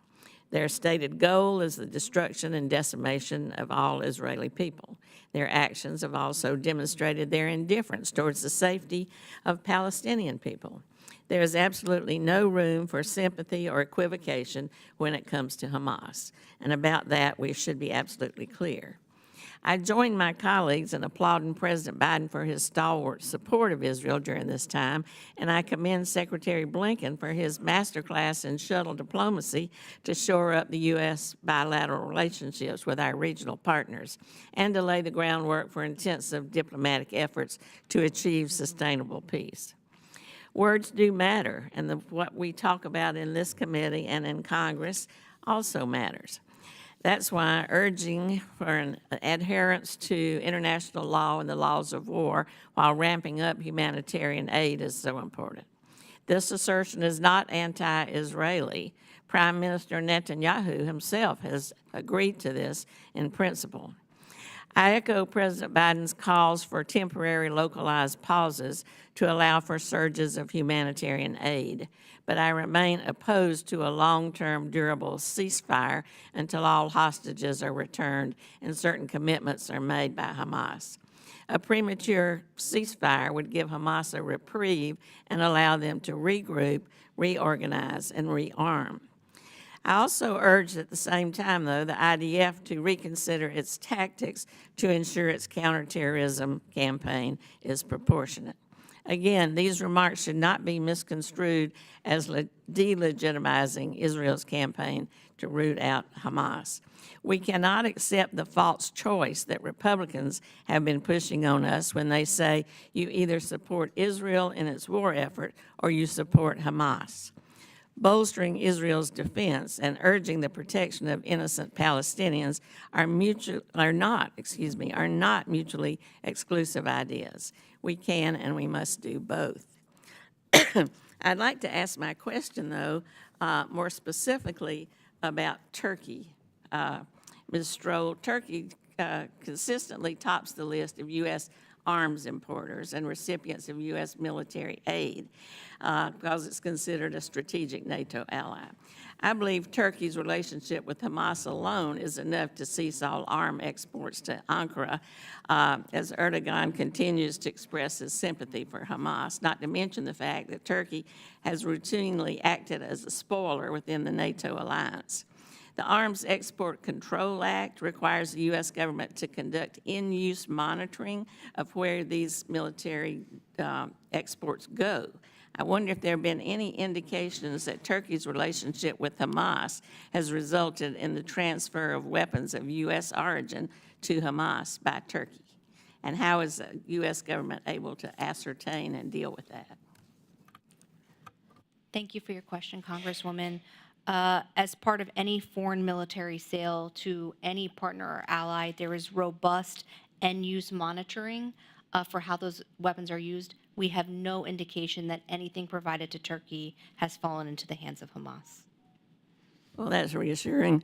I would just ask you, too, how you are balancing the relationship with Qatar and Turkey in terms of their assistance with hopefully getting out some of the hostages and their having Hamas leadership within their boundaries, visiting.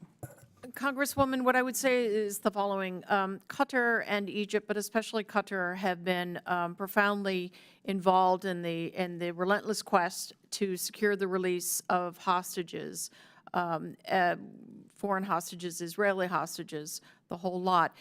They've also been engaged in a very intensive effort to help with the help Ambassador Satterfield in his efforts to get humanitarian assistance in and foreign nationals out, something that has been impeded repeatedly by Hamas.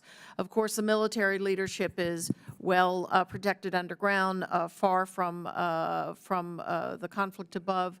The political leadership is the external piece through which the Qataris are working, and the Egyptians as well. LA's time has expired. Chair recognizes Mr. Barr. Sorry. Thank you, Mr. Chairman. And in response to my colleague on the other side of the aisle who is expressing this idea of proportionality with respect to Gaza, I think it's important that in this moment, in the face of this barbarism from Hamas terrorists, that we're careful not to use nuance too much. What we need right now is moral clarity, and nuance is not really apropos at the moment. As you said in response to my colleague, there is a lot of misinformation. Why an ambulance? Because it was full of Hamas terrorists and weapons. That's why an ambulance. Moral clarity requires that we call out terrorism for what it is. And when there are calls for a ceasefire that would only enable Hamas to reconstitute another attack, that's not appropriate either. So, Ms. Leaf, I do want to address Secretary Blinken's call for Israel to provide a humanitarian pause. We all support humanitarian assistance for the innocent, but those running Gaza do not care about humanitarian needs, as you know and as you've testified. Did Hamas prevent innocent Palestinians from fleeing Gaza City to safer locations further south in Gaza? Absolutely. And does this make it harder for those people to access aid? Absolutely. And Ms. Leaf, is Hamas actively hoarding resources to pursue its Islamic jihadist war against Israel instead of providing water, fuel, and food to those affected by war? Yes, they are. And Ms. Leaf, do you feel Hamas would use any pause in Israel's effort to root out terrorist cells and uncover Hamas's urban terrorist network to resupply its warfighters? They would certainly attempt to, but that is something that I know that the Israeli government is actively considering. So I hope that the Secretary and the President consider that when calling for a humanitarian pause. Did President Biden condition any support for Israel on the IDF engaging in a pause? No, he did not. Well, that's good to hear. Let me follow up on the line of questioning regarding our partner in Qatar. Of course, the Qataris have been very helpful with Al Udeid Air Base, and we appreciate that. But with respect to releasing hostages, how helpful have they been? Are they using their considerable leverage to seek the release of all hostages immediately? They absolutely are. They've worked at it relentlessly. The problem is who they're talking to at the other end of the phone line. And it's a real question as to whether Yahya Sinwar is serious in any degree about releasing those hostages. And is the Hamas office in Qatar seeing any pressure from the Qatari government? Absolutely. It's good to hear. I do think the Qataris are important partners for us, but we want to make sure that we emphasize to them how helpful they can be in this moment. They want to be kind of the Switzerland of the Middle East. They can be very, very helpful in this moment, and I appreciate us taking advantage of that relationship. Taylor Force Act, real quick, Ms. Leaf, with the war ongoing, how are we ensuring that any U.S. support to NGOs operating in Gaza are not violating the Taylor Force Act? Are we seeing any support for the families of Hamas terrorists killed during the invasion of Israel in exchange for their participation? We are not seeing any of that, and we have asked the question and received the right assurances. Is the administration reconsidering this idea of providing assistance to NGOs, supposedly pro-Palestinian NGOs, as a way of bypassing or circumventing the Taylor Force Act? We do not bypass or circumvent the letter or the spirit of the Taylor Force Act. I just think there ought to be some analysis of aid that may not go to the Palestinian Authority, but nevertheless goes to NGOs that could serve as a kind of proxy for martyr payments. And so I just want rigorous oversight from the State Department so that both the spirit and the letter of Taylor Force is complied with. I can assure you of that, Congressman.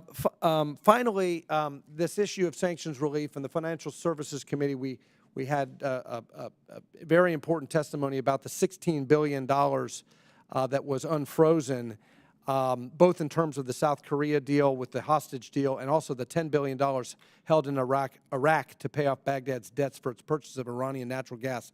It's a lot of money that has been basically effectively sanctions relief delivered to Iran as a result of this administration's policies. Is the Biden administration reconsidering chasing sanctions relief with Iran in light of the events of October 7th? I'm sorry, I didn't understand the verb you use. Is the Biden administration changing? Chasing sanctions relief with Iran. Has the administration reconsidered that course, that policy, given October 7th and the events that have occurred? So the monies you referred to from South Korea that have been moved to different accounts that will be put through a rigorous metered process that will only be spent on humanitarian goods, food, and medicine and so forth, that is not altered. That was an arrangement set up by the previous administration, and we are rigorously applying the same restrictions to it. The money has not moved. The monies you referred to for natural. I'm sorry. I'm just, in fairness to the witnesses and to the other members, I want to keep this on time. My time has expired, but I think the line of questioning illustrates the point that maximum pressure was working and moving away was the wrong move. Thanks. Gentleman's time has expired. Chair recognizes Ms. Wild. Thank you, Mr. Chairman. For both witnesses, are there any updates that either of you can provide in this unclassified setting regarding the status of the hostages? I could not. I'd be happy to talk to you in a different setting. Thank you. Same for you. Okay. Let me ask you this. Is the administration in continuous contact with the Israeli government about the status of the hostages, and can we be assured that the administration will provide whatever assistance may be helpful in that effort? 24/7, I can assure you. And yes, we are providing all support. Thank you.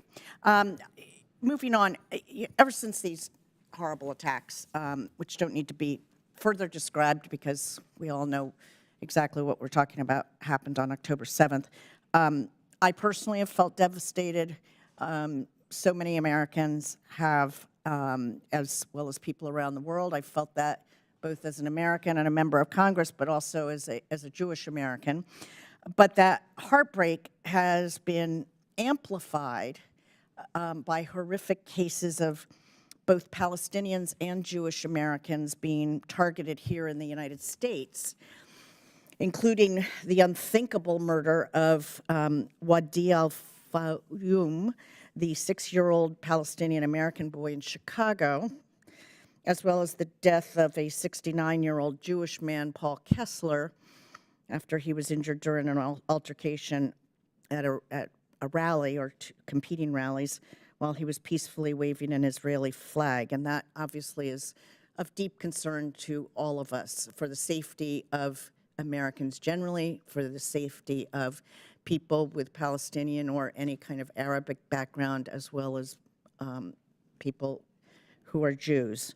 And my concern is that in this climate, rhetoric that equates everyday Palestinians, civilians, let's just call them civilians, to Hamas, including at times in this body, Congress, is not just morally unacceptable, but it's also tantamount to actively endangering the lives of our fellow Americans. And I will say that as a representative of a district that includes a vibrant Jewish community, as well as a vibrant Palestinian American community and other Arab American and Muslim communities, these issues are really personal to me and many of my constituents. So first let me ask whether both of you agree with the premise that Hamas is a terrorist organization. Absolutely. Yes. Okay, thank you. And would you agree that the rhetoric that equates Palestinian civilians or Palestinian Americans with Hamas is rhetoric that actually strengthens Hamas and undermines Israel's security by feeding into their propaganda that Hamas is a legitimate representative of the Palestinian people? We absolutely make a distinction. Hamas as a terrorist organization has perpetrated a brutal set of attacks. The Palestinian people don't deserve to be lumped in such a way, and so we absolutely distinguish in our discussion of that topic. And did you want to add anything to that? It is, I completely agree with Assistant Secretary Leaf. The Palestinians in Gaza deserve much better than Hamas, and it is critical from a Department of Defense perspective that military operations distinguish between targeting Hamas and protecting innocent Palestinian civilians. Thank you. I want to turn to something else just because of the shortage of time. I'm very, very concerned about the humanitarian assistance to innocent civilians in Gaza. And we know that the only place where this is available is through the Rafah crossing, which seems to have alternating access and the availability of passing through. As of a couple of hours ago, according to an article that I just saw during this hearing, the crossing's been shut down due to some sort of security incident. Can you speak about ongoing efforts to increase the amount of aid and how to get it to the innocent civilians? Ambassador Satterfield and his team, backstopped by here in Washington, but backstopped by our missions in Cairo and Jerusalem, is working relentlessly. The operating environment is so phenomenally complex, and the security conditions on the other side in Gaza are parlous, that it has been just an exhausting effort to keep that aperture open. But that is what we are focused on, and we are determined to steadily increase the number of trucks over this next period. It's now about anywhere from 70 to 100. We want to get it up to 300, 400, 500. John Leahy's time's expired. Chair recognizes Mr. Jackson. Thank you, Mr. Chairman. My first question is for you, Secretary Leaf. Professor Alan Dershowitz recently talked about a Hamas strategy that he referred to as the CNN strategy, or what others have labeled the dead baby strategy. The basic concept is that Hamas attacks Israel in a manner that it knows will draw a military response. Then in a strategy that can only be described as barbaric and cowardly, Hamas retreats into its strongholds, as we've been discussing, and uses Palestinian civilians as human shields. Not that Hamas has any regard for the law of war, or are there any other rules for that matter, but engaging in disgusting acts such as this is a complete and utter violation of the law of armed conflict. Israel does its best, I think, to avoid civilian casualties, and in this conflict gave civilians time to depart from northern Gaza, an act which Hamas reportedly attempted to block. And I heard earlier today that there was also things that just millions of flyers were dropped all over northern Gaza. They made thousands and thousands of phone calls to evacuate people before anything happened. So I think they're doing their best to avoid this. But eventually there are civilian casualties with this setup. Hamas then blames Israel as the guilty party, claiming that they are willingly killing innocent civilians. The success of this CNN strategy depends on the mainstream media, and unfortunately, perhaps members of Congress, as we recently heard here with the ambulance comment, which anyone who knew of the ambulance story certainly knew that it was filled with Hamas fighters, because every story I saw on every channel, they were grouped together. So anyways, but it relies on them buying into this narrative and allowing itself to be used as a tool of Hamas. So Secretary Leaf, I was just wondering, what efforts, if any, is the administration undertaking to ensure that Hamas in their CNN strategy is ineffective? Specifically, what is the administration doing to push back on Hamas' false narrative and to show American people in the world that Israel has an inherent right to self-defense, that Israel's current operation is on solid legal footing, and that Hamas is the one that is violating the law of war in numerous ways? What are we doing to stop this spread of this misinformation? Thank you, Congressman. You know, the point of Hamas's operations is terror, full stop, and they are masters at propaganda, as you note. The good news is that most governments around the region well recognize what kind of entity that that we're dealing with. The publics are inflamed. There's no question. The publics are inflamed by by images of mounting casualties, and that's an issue across the region. We are in a constant tempo of direct engagement discussions, public affairs efforts to really set the record straight. But it is quite a challenging environment for just the reasons you cite. Thank you. I appreciate it. Probably doing your best you can, but I think it's going to be more important as time goes on to up that game a little bit, because as this war goes on, that narrative is just going to grow and grow. Ms. Stroll, my next question is for you. The Biden administration recently presented testimony before this committee explicitly asking that Congress not include Iranian-backed proxies in a new authorized use of military force that we're considering. Since, as you noted in your opening statement, Iran-backed proxies in Iraq and Syria have launched at least 41 attacks on U.S. service members, while Hamas and Hezbollah continue to attack our friend and our ally Israel on a daily basis.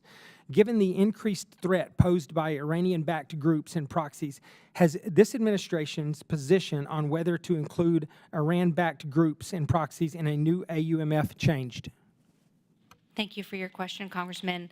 The position of this administration has not changed. Our self-defense strikes against Iran-backed militia groups have the underpinning of the President's Article 2 authority under the Constitution. Okay.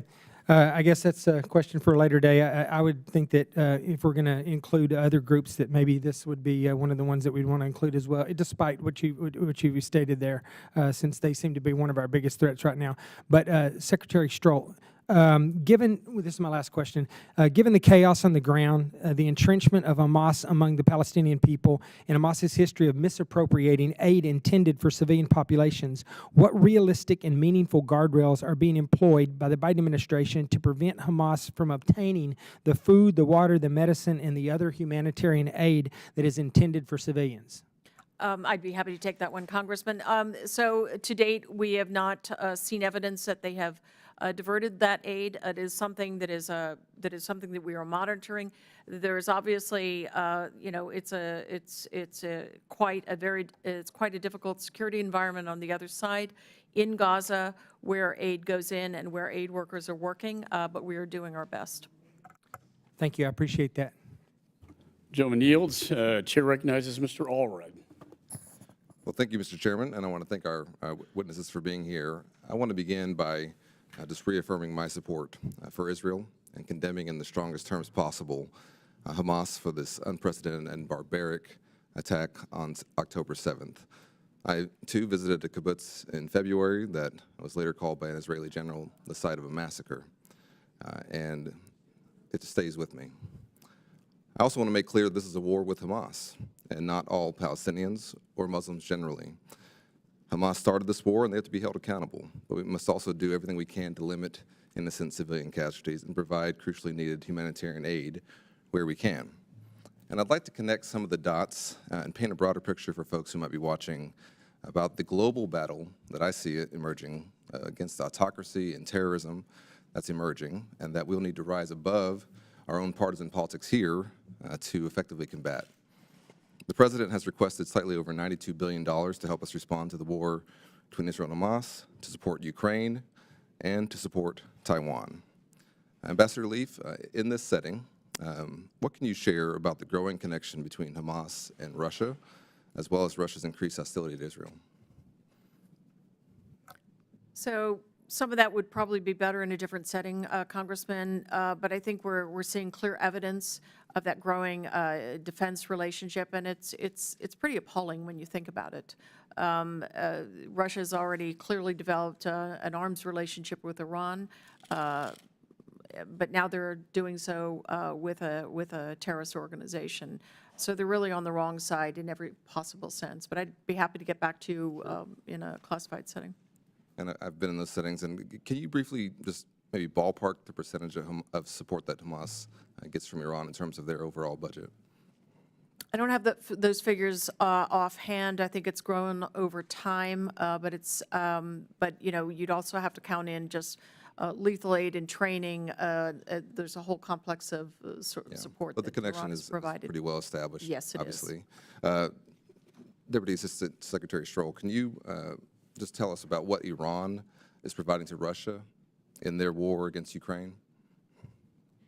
Our Defense Intelligence Agency has actually declassified significant amounts of imagery demonstrating that one-way attack unmanned aerial vehicles, UAVs, that Russia is using to attack civilians and civilian infrastructure in Ukraine is actually of Iranian origin. So Iran is providing weapons, training, and technical know-how to Russia for its war of choice in Ukraine. Yeah. And can either of you or both of you discuss briefly how Russia and China are helping prop up the Iranian economy?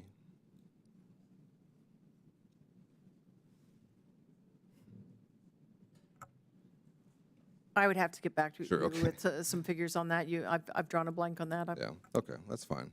Well, as I see it, what we're dealing with here is the need to respond to an international axis of rogue states, terrorists, and dictators, And this can be seen, of course, as we've discussed, through Iran's support for Hamas and its proxies, along with the Kremlin's warming relations with terrorist organizations like Hamas, Russia's reliance on Iran, as you mentioned, in their war in Ukraine, and Iran's reliance on Russia. That's why we need to pass this supplemental bill, and that's what brings together these overarching conflicts. Deputy Secretary Stroll, you noted earlier in your testimony the presence of our carrier fleets and the recent arrival of an Ohio-class nuclear sub in the Mediterranean. My understanding is that 9 senior military positions in the command responsible for the Middle East are caught up in the current blockade by a senator of military positions. What impact has that had on our ability to respond to this conflict? What it has done is erode the morale of our military leadership who have been nominated for other positions. We have, for example, our senior defense official in Israel is nominated to be promoted to a 1-star representative and has not.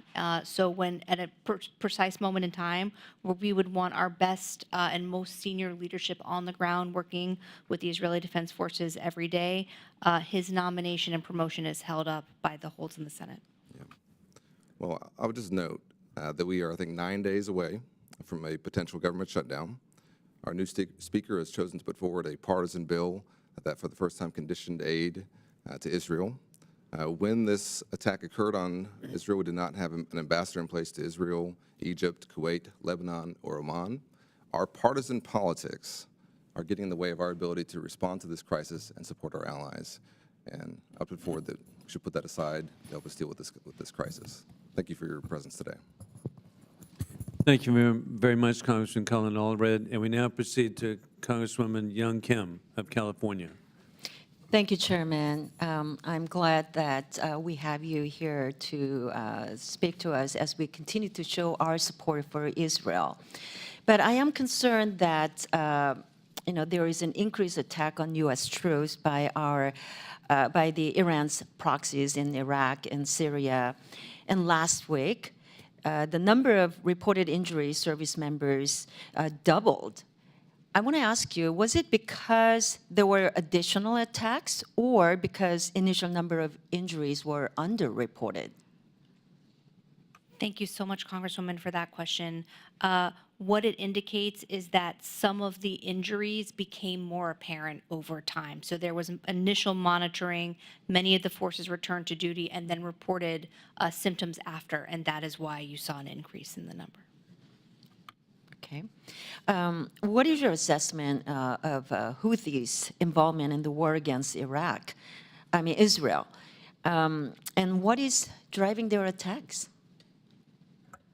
Thank you, Congresswoman, for that question. It's a good one. Look, they are, as a movement, very ideologically committed to a sort of death to America, death to the Jews, death to Israel sort of outlook on the world, shall we say.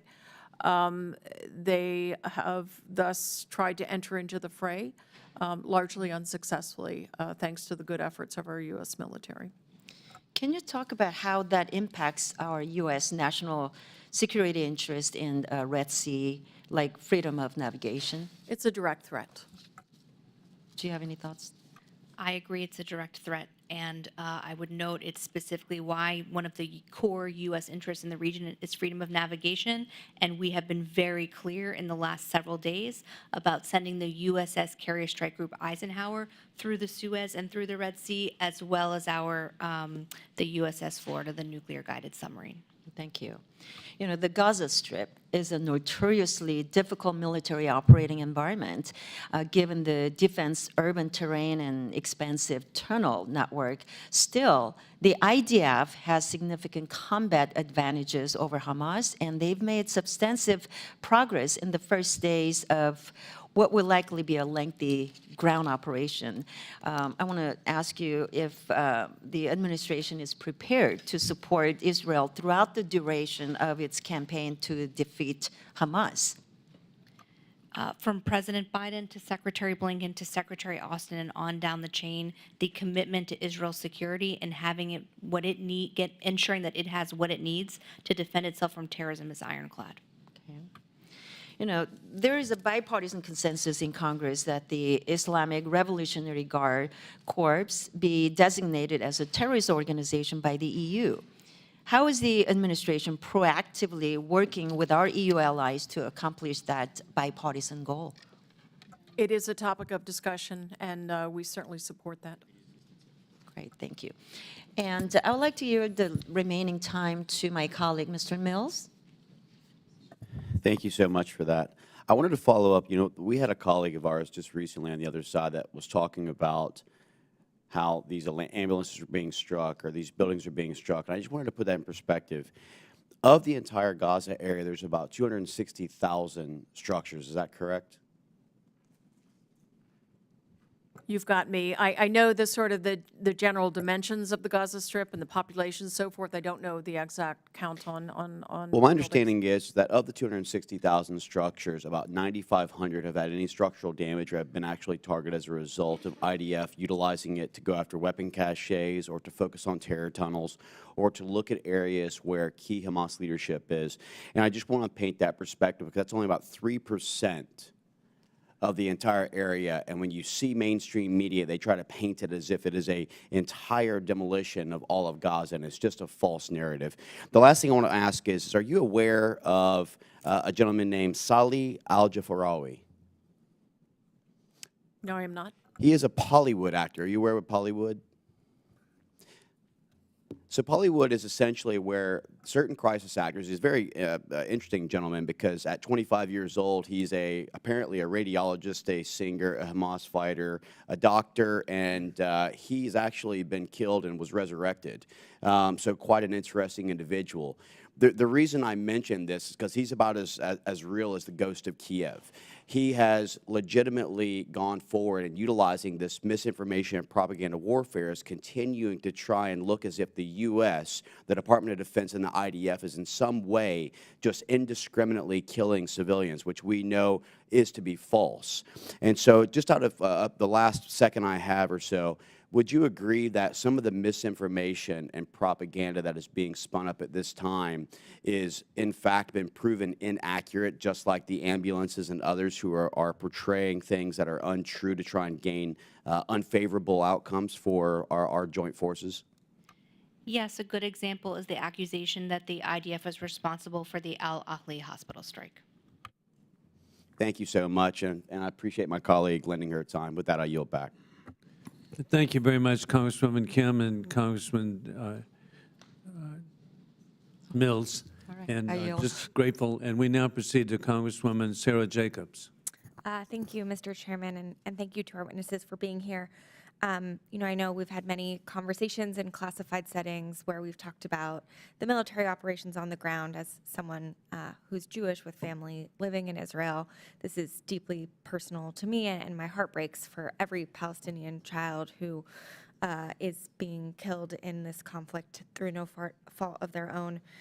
I know one of the things that President Biden has emphasized was the lessons that we learned in our own experience after September 11th. You know, I was in middle school, and we're still dealing with the consequences that we both, this body and the United States in general, made after that attack. And, you know, one of the things that I think was a key lesson learned was that minimizing civilian harm is incredibly important in the fight against violent extremism. So I was wondering if you could share what some of the specific lessons learned in our own fight against terrorism that are useful in this situation now and that we've conveyed to the Israeli government. Thank you, Congresswoman, for those questions. Secretary Austin speaks about lessons learned from the past 2 decades of the United States military experience. A key lesson is that there is a continuous and consistent need to attend to the needs of the civilian population in order for military gains to be sustainable. I would just add that, you know, that the first trip that Secretary Blinken and I and the rest of his team made to Israel fell 4 or 5 days after the massacre.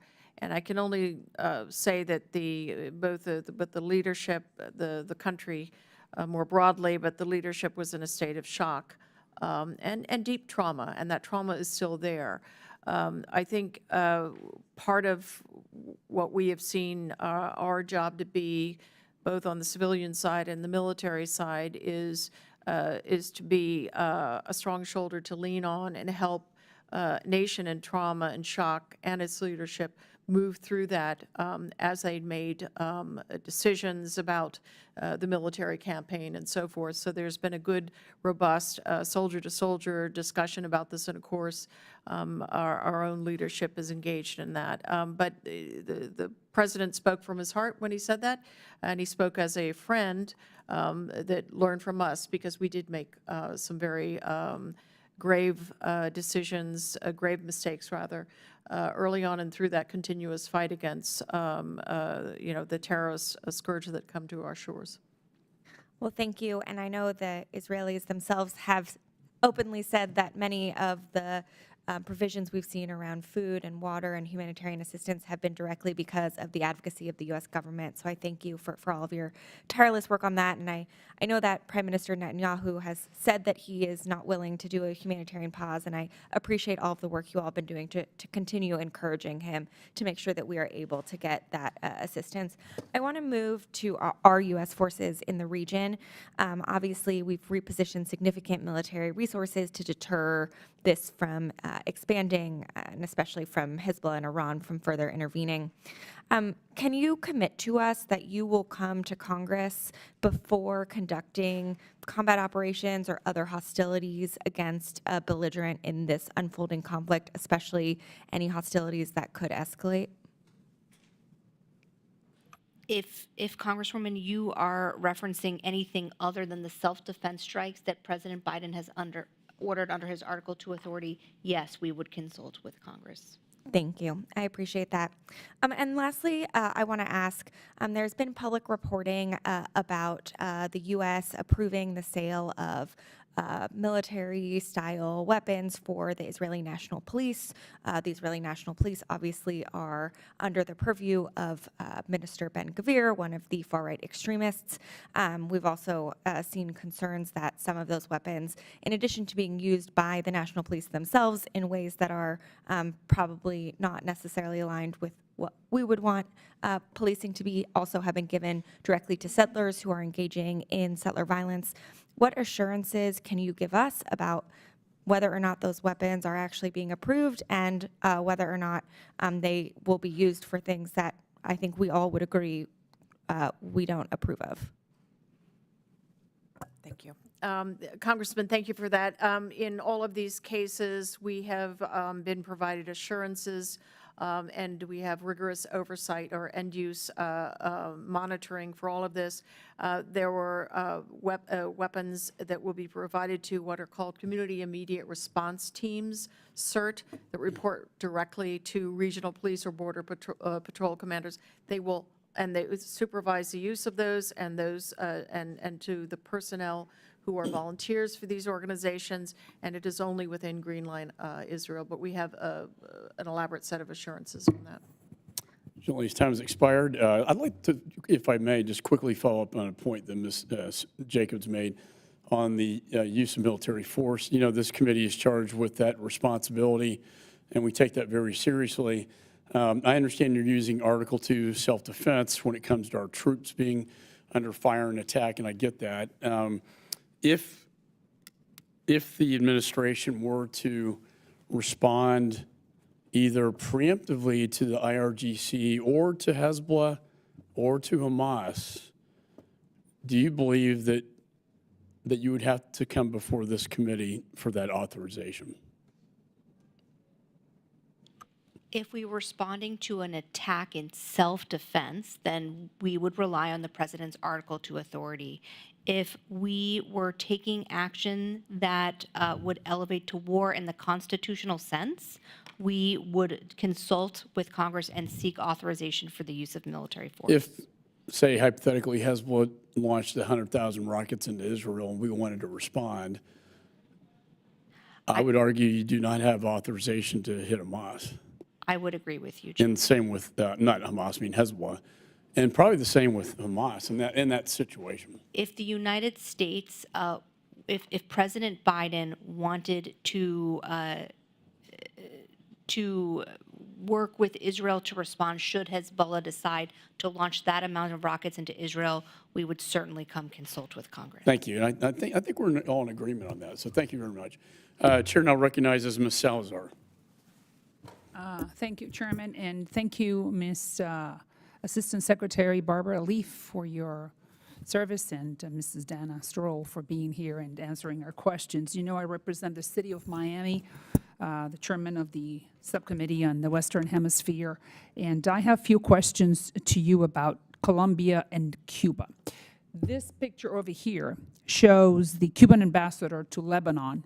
His name is Jorge Leon Cruz, meeting with Ahmed Abdel Hadid, who is the Hamas representative in Lebanon, and with Abdul Hamed, who is the head of political and media relations for Hamas in Lebanon. So, to cut right to the chase, what do you think could be the purpose of this meeting? Why is the Cuban ambassador meeting with a representative of such high standing for Hamas in Lebanon? Congresswoman, it doesn't look good to me. I can't imagine what legitimate purpose there would be in meeting with a terrorist organization's representative. So I agree with you that I'm sure that nothing good is coming out of this meeting. The only thing we could think of is that maybe the Cuban regime is inviting some Hamas operatives to come to Havana, Havana is only 90 miles away from my house, meaning my community, the city of Miami. Do you have any info about that? I do not personally, but I'd be happy to look into it and come back to you on it. Please do. Cuba is in the list of countries that sponsor terrorism.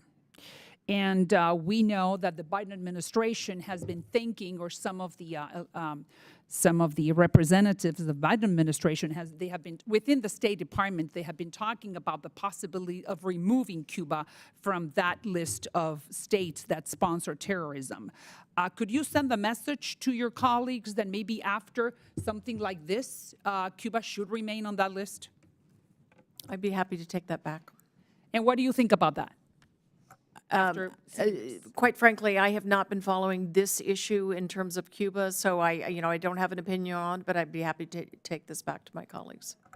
All right. Now let's go to Colombia. Let me go to the other one.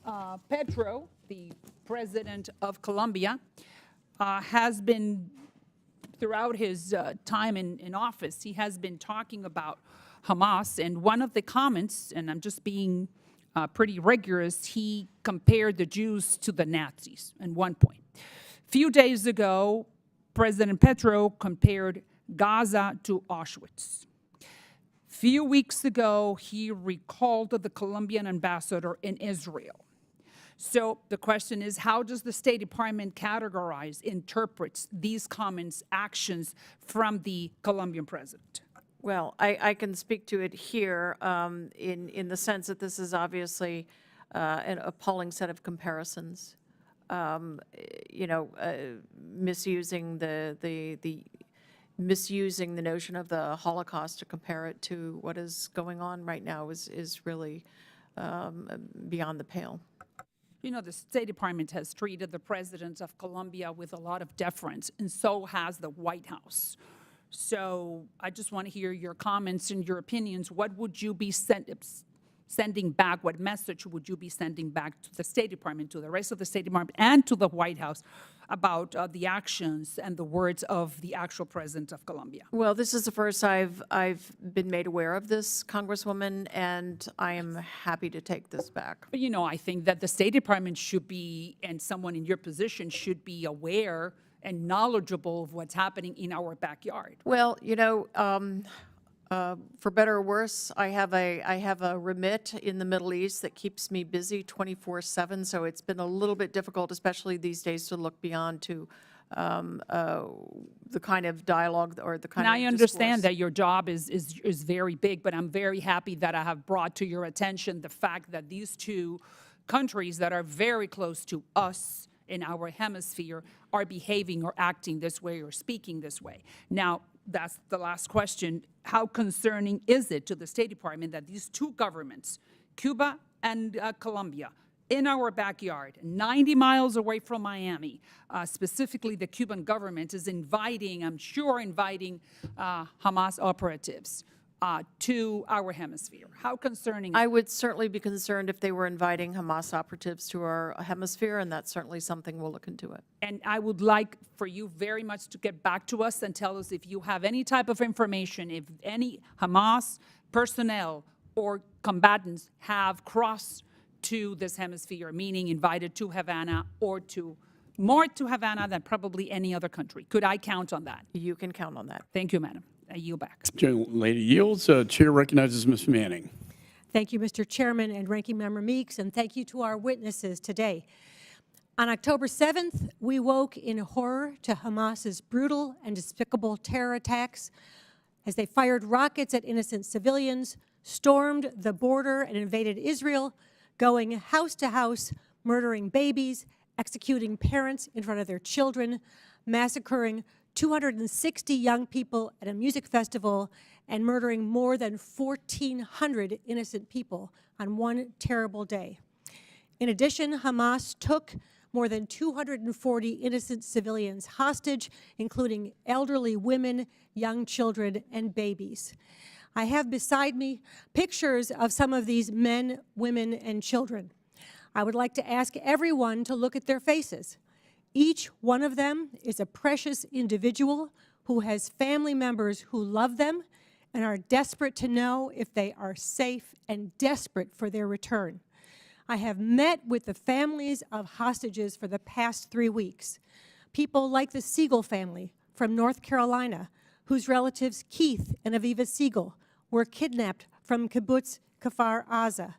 People like Gili Rahman, whose sister Yarden handed her 3-year-old daughter Geffen to her husband Alan while they were trying to escape because he could run faster while she sacrificed herself to save her daughter.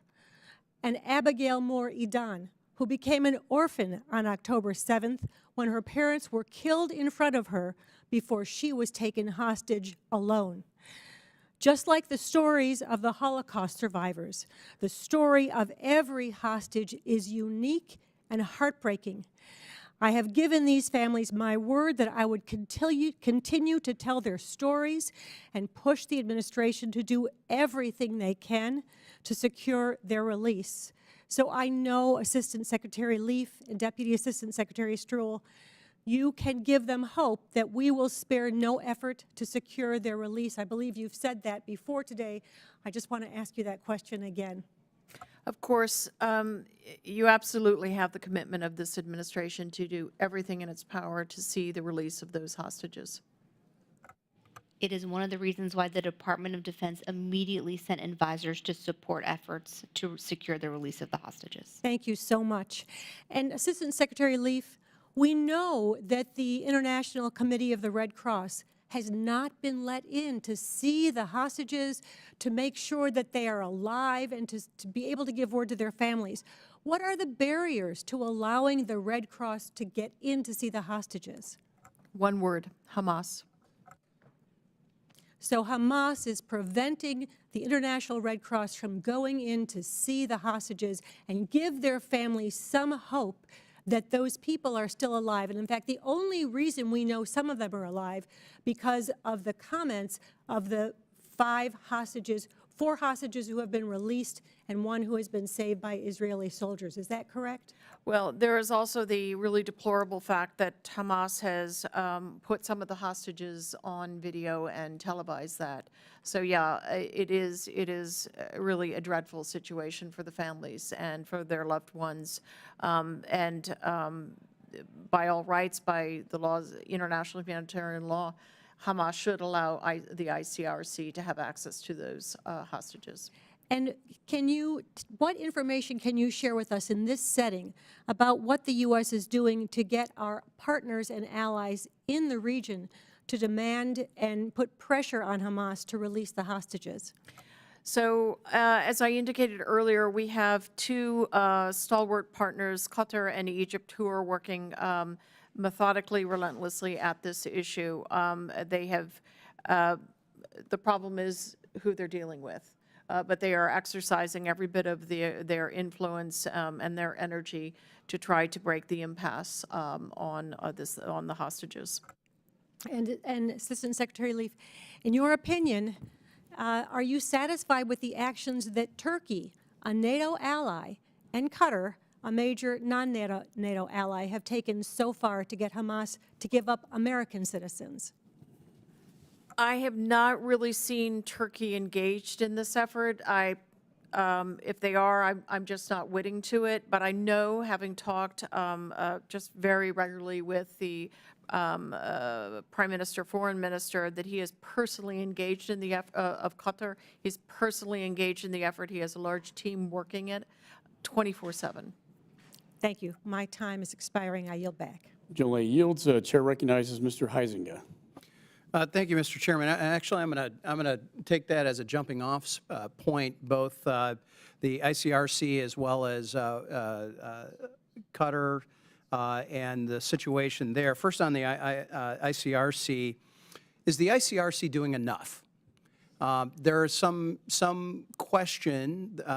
It's real commitment, and all you have to do is look at some of the previous years and decades. ICRC seems to have been pretty hard on Israel over the years, and some have suggested that the ICRC is not doing enough to pursue this because of that relationship or sort of bad blood with Israel. You care to comment on that? Congressman, I have no reason to think the ICRC is not doing enough on this. And I would just add that, in fact, ICRC staff have been in the direct line of fire in Gaza doing a really critical piece of work, which is escorting ambulances with wounded from Gaza to Rafah. This has been a condition that Hamas has placed on the exit of foreign nationals, including our own American citizens, and ICRC stepped up to that task to ensure that they got there and that our citizens could get out. Okay. And we can explore that more potentially later. Turning to Qatar and the sort of the reports of Hamas leaders living a pretty lavish lifestyle in the country.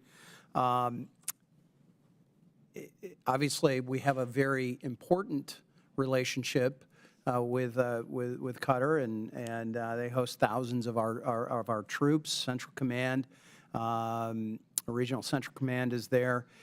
What sort of conversations has the administration had with Qatar to kick out Hamas terrorists currently residing in the country, and really making sure that they are ensuring that they're not providing Hamas with any of the means to fund this again? You know, you make an interesting point, and it really goes to this question of what Hamas thinks it's representing or doing. Its leaders do live in the lap of luxury overseas, quite in contrast to the Palestinians in Gaza over whom they rule. To your question, at this point, Qatar, at our request, Israel's request, is working assiduously on the issue of hostage release. But it's fair to say that we've been clear with all of our partners and countries around the world that it will not be back to business as usual going forward. Okay. I actually happen to also serve on the Financial Services Committee and chair the Oversight and Investigation Subcommittee. And just last week we had a hearing on terrorism financing and what was going on. And my colleague, Mr. Hill, myself, Mr. Barr, have all had amendments today on some of the appropriations bills, looking at how we choke off that terrorism funding. And I guess I want to make sure that it's not just Iran that we're looking at, that there are other countries and in that neighborhood. Obviously, you know, Qatar has I've seen reports have provided over $1 billion in various aid over the last decade. Lots of concern about fungibility that we have. So how is the administration ensuring that assistance entering Gaza doesn't have sort of this dual purpose, dual use purpose, whether it could be cash, which is very, very fungible, but it could be fuel, it could be medicine and supplies that while the West intends, or the Red Cross or anybody else intends for that to be going to civilians, could be easily diverted. At this point, what is going into Gaza, the humanitarian assistance is being very carefully vetted as it goes through multiple sort of checks. This is part of what is slowed down, frankly, the stream of assistance going in. I take your point on the larger question of financing, and believe me when I say that sort of a counter-Hamas effort globally will be a top priority going forward. I've got just a couple of seconds left. We know about Iran's oil sales to the tune, some reports of $80 billion this past year. We also know that they are selling electricity to Iraq. I have had a letter to Secretary Blinken with myself and Blaine Lukemeyer, who heads up the Terrorism Finance Subcommittee for Financial Services, asking some very specific questions. Are you aware of this letter? I'm not. I'll certainly look for it. We will send it to you because this is very important that we look at this. This notion that Iraq has the ability, and this administration changed policy on this without coming to Congress. They are now converting those into euros. Euros are far more fungible than Iraqi dinari. Nobody's going to be buying and selling goods and services in that. They are certainly in euros, and we're going to continue to push on this, Mr. Chairman. And I know my time is up, but I appreciate the responsiveness, and we're going to be following up with you on some of those issues. And with that, I yield back. Thank you. Time has expired. Chair recognizes Ms. Dean. Thank you, Chairman McCall and Ranking Member Meeks, for this important hearing. I thank both of you women for testifying today. More important, I thank you for your service and your clarity of purpose at this extraordinarily challenging time. As all of us have said, it's been just a little more than a month since the grotesque, brutal slaughter of more than 1,400 Israelis. As a mom and a grandmom, the worst, the children, the babies, but men, women, and children butchered, slaughtered, raped, more than 200 hostages, 240 plus, apparently. We all, I hope, unequivocally condemn the October 7th attack by Hamas, a terrorist organization. I condemn Hamas. I know Israel has the right, the responsibility to respond and to dismantle Hamas terrorism. We have to ensure the safe return of the hostages, and I was appreciative of Representative Manning's line of questions. Do you have any at all possible update on the hostages at this moment? I wouldn't want to jeopardize the efforts that are underway by commenting on it publicly. I appreciate that, and I just felt I had to ask, but I understand that sensitivity.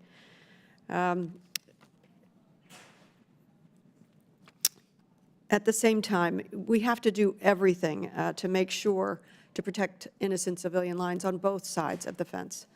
And so I decry the loss of life, the loss of innocent civilian life in Gaza. I've called on the administration to do everything in their power, and I'm very proud of the President as well as the Secretary of State for the extraordinary work they're doing.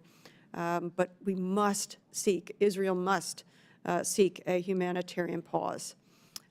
For all kinds of reasons, to get the hostages out and to make sure that folks are taken care of as best as possible in these extraordinarily difficult situations. There are moral choices in wars. It is not just you have a right to be at war.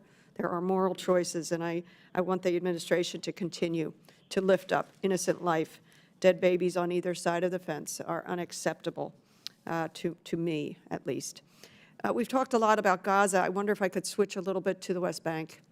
I've been to Israel. I've been to the West Bank. I've been to Gaza. Ambassador Leaf, you expressed concern about the stability of the West Bank. I'm concerned, too. You note the urgency of reining in extremist settler violence, I am concerned about that too, which I quote, which has led to the displacement of at least 828 Palestinians from their homes and 15 different communities in the West Bank since October 7th. You point out that even before the start of the latest crisis, there were settler violence attacks day after day, multiple attacks in a single day, 1,400 incidents from January to October of this year.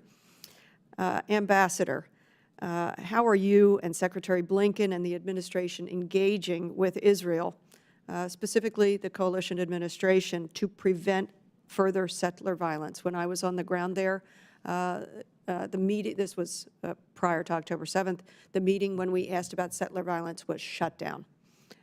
What are you doing? This has been a topic of discussion between us and the Israeli government for months, literally. What has really accelerated our efforts has been the phenomenal, really terrible 500% increase in these attacks, sometimes several dozen a day. They're also more violent, beatings and destruction of property. Some Palestinians have been killed by settlers. Yes. And quite a few. Yes. Yeah. Yes. And destruction of property that is aimed really at wholly damaging, destroying the economy, the livelihoods of these communities. So we have been relentlessly on this issue, and I would say there has been a belated but welcome sort of awakening to the alarming trend lines, awakening in the senior leaders among the senior leaders of the coalition. And they have committed to us to pursue, to deter, to prevent these activities, and to bring to accountability those who engage in them, whether they are members of the armed forces, the IDF, or settlers themselves. Yeah. And so, as Secretary Blinken said several days ago when he had this engagement with the government, he heard the right thing, but we're going to follow this in detail, and we want to see accountability. Okay, and I apologize, my time has expired, but I'm going to offer in writing some questions for you as well. So I thank you both very much. I yield back. The lady yields. Chair now recognizes Mr. Hill. Thank you, Mr. Chairman. Thank you, ladies, for being here and for your testimony. Thanks for hanging out for this extended period of time. Secretary Leaf, great to see you. I feel like we're ships passing in the night. I go in an embassy, you've just left, or go in a ministry, you've just left. So thanks for the incredible engagement you've had in the region this year, and I know it's paid off now that we're in a crisis mode. No, but I mean, having been so deeply engaged all year, we're now in a crisis mode. I think those hours pay off. My office has been in contact with a constituent from Central Arkansas whose wife and 2 young kids, 6 months and 2 years in Gaza. And they're in touch with the embassy, and the State Department has all their information. State Department's, done a reasonable job staying in touch with them, so I'm not on the complaint factor there. But the situation at Rafah border crossing has been really tenuous. What's your plan to get the Rafah border crossing open so Americans who are stuck in Gaza can have more predictability about getting out? So, Congressman, this is an issue that we are just working nonstop. Nobody is more dedicated to this task than Ambassador Satterfield and his whole team. The complexity of the task has been that essentially Hamas has conditioned outflow of foreign nationals on a steady stream of wounded being taken through the Rafah crossing. That has required a really meticulous scrubbing of those lists to make sure there are no fighters who are among the wounded. Very careful calibration between Israel and Egypt to ensure that sometimes there is fighting in the vicinity. Sometimes the comms are down. So we have compiled a list of, I think, about 700 such constituents or American citizens and their families, and we're working at metering them through day after day. Thanks. Well, I think it's tough. The woman who's my constituent is a Palestinian passport. She's a U.S. green card holder, and her 2 kids. I mean, 6 months and 2 years. The kids get on the list, but the parent doesn't. I mean, that's ridiculous. No, and actually what is happening is sometimes families will be on different lists, but we have a consular team on the other side, and we are putting people together when Good. they get through. That's really important, I think, and it's a daily drama for many members who are helping Americans because they find their names are not on the list, and we get the call right after that. So thank you for your diligence.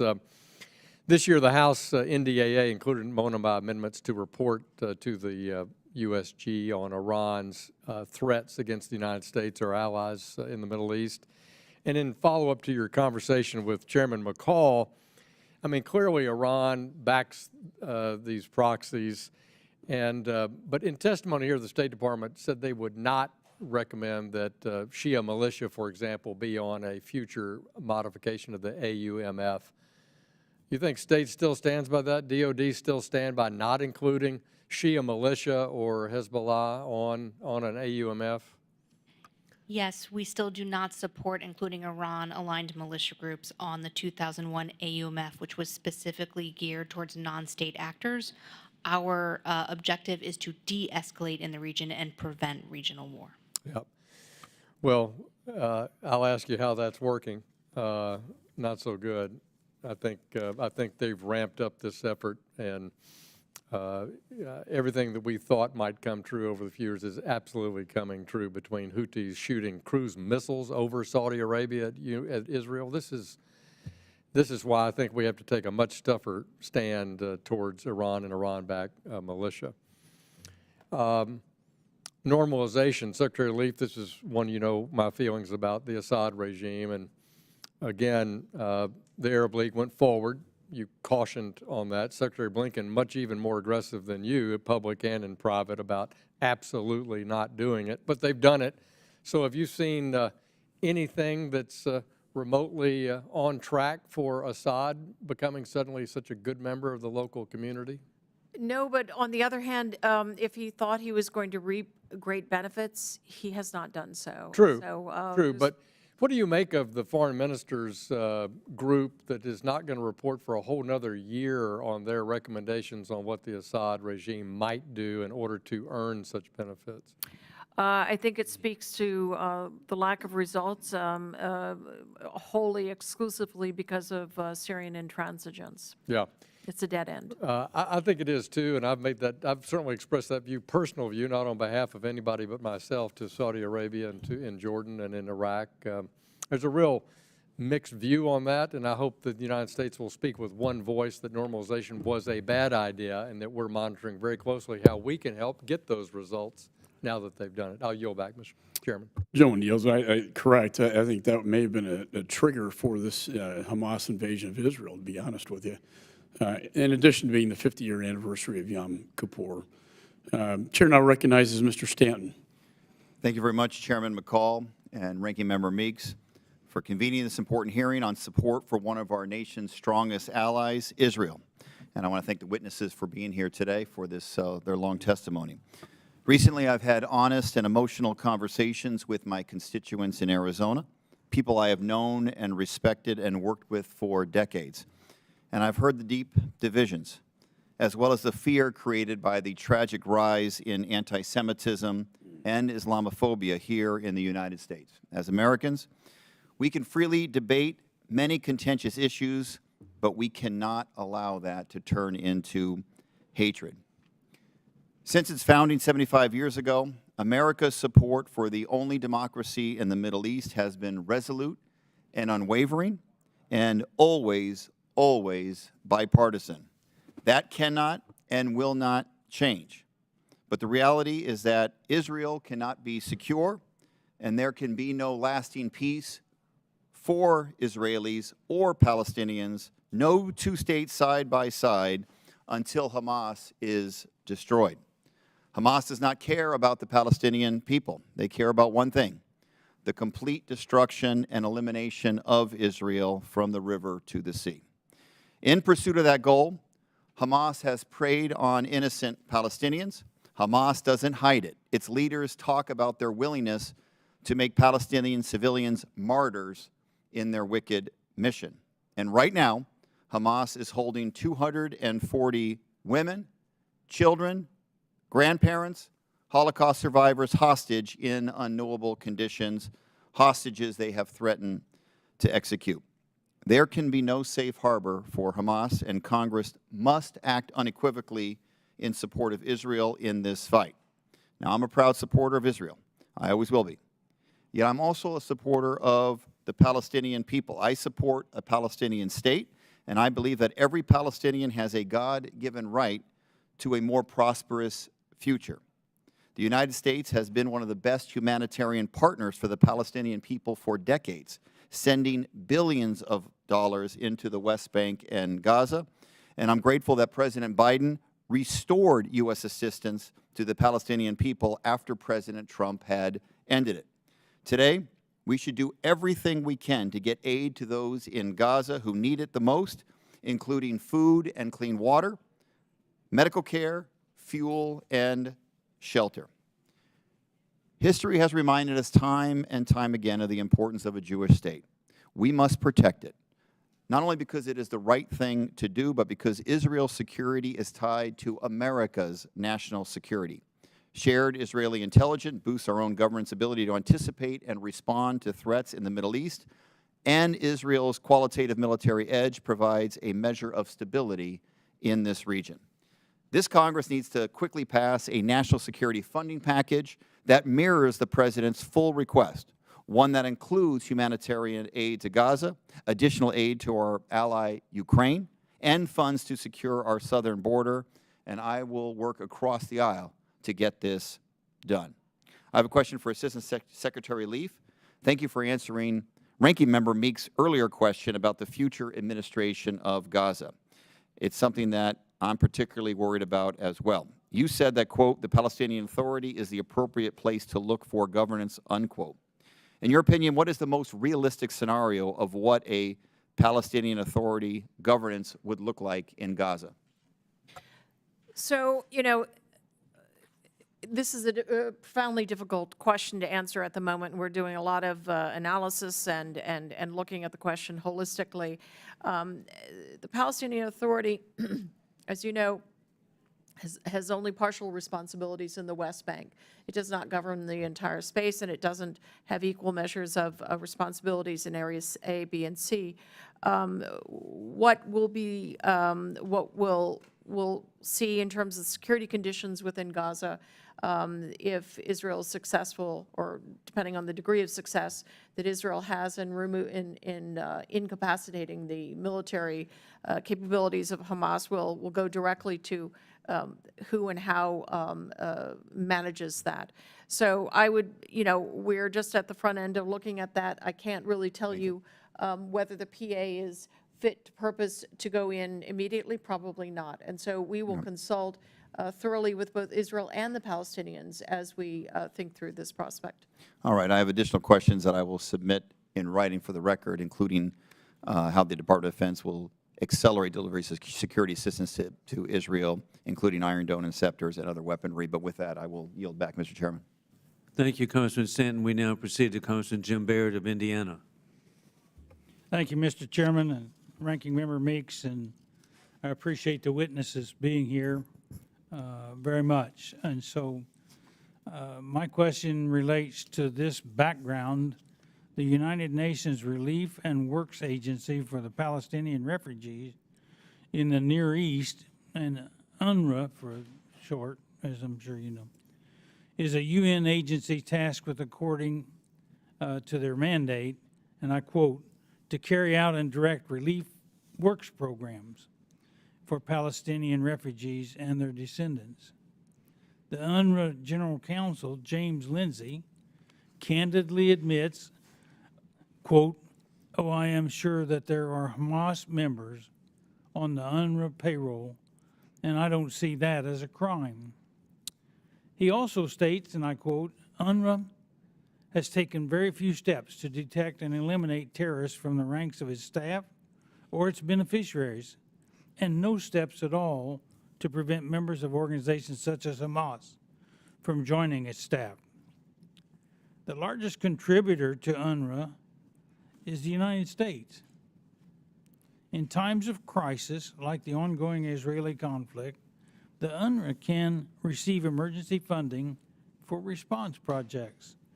So my first question is, has the UN released any emergency funding to UNRWA since October 7th? Has the UN released funding to UNRWA since? Yes. I don't have those exact figures, but there is an emergency appeal underway. So in continuing with that thought, so how many U.S. taxpayer dollars have been authorized to UNRWA, and how much of that money has been funneled to Hamas? We, I think, provided something on the order of $300 million this year. Those monies go to provision of critical services to Palestinians across the region: Syria, Lebanon, Gaza, West Bank, and Jordan. And right now, much of UNRWA's attention is focused on the really critical life-saving support that it provides in Gaza to the Palestinians there. I'm not aware of any such monies being diverted to Hamas. We have rigorous oversight of these matters, as does UNRWA. So in your opinion, should the United States continue to fund UNRWA, and if so, why? UNRWA plays an irreplaceable role in Gaza, especially at this time, Congressman.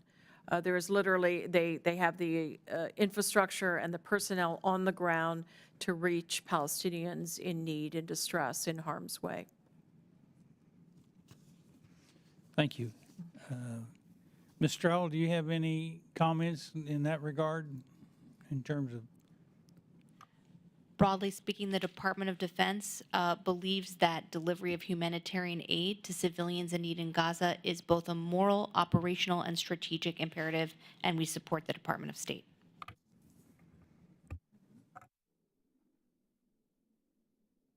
Let me change. In March of this year, the Middle East Subcommittee held a hearing on the efforts to expand the Abraham Accords.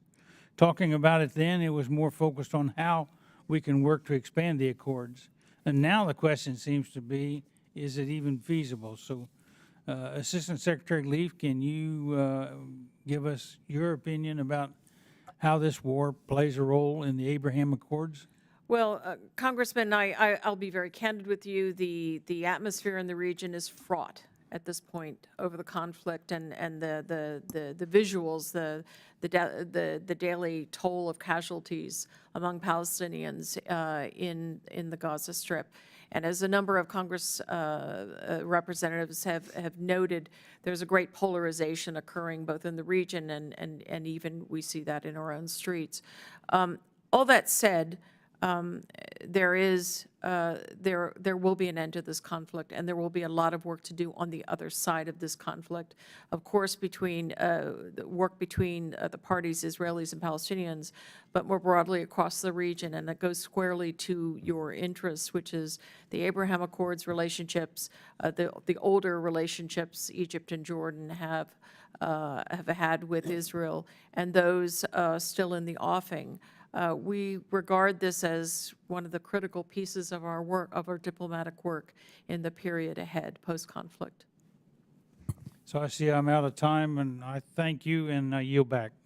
Thank you very much, Congressman Baird. We now proceed to Congressman Jonathan Jackson of Illinois and South Carolina. Thank you very much. Thank you, Undersecretaries. Thank you, his absence, Chairman McCall. Thank you, Ranking Member Meeks. I've had the pleasure once again to go to Israel this past September on a delegation with the Congressional Black Caucus. And from there, we went to Rwanda, and they were showing the connectivity of one culture that had experienced genocide and the other that had experienced the Holocaust and the commonality. I, like many of my colleagues, have condemned the atrocious attacks, the terrorist attacks of Hamas, and stand by that. I was one of the several of the people that stood for a ceasefire. And I want to be clear, what ceasefire means to me is, first of all, bringing back our hostages, reconciling human beings, reconciling family members. As we speak, I got another call today. There's another constituent that has a sister that is stuck at the Rafah border that needs to get out, an American citizen that is stuck at the border as well. So one question I will ask you is about following on what Mr. French Hill had discussed on what is the process, how can we make sure Americans are able to evacuate and leave there without their lives being threatened?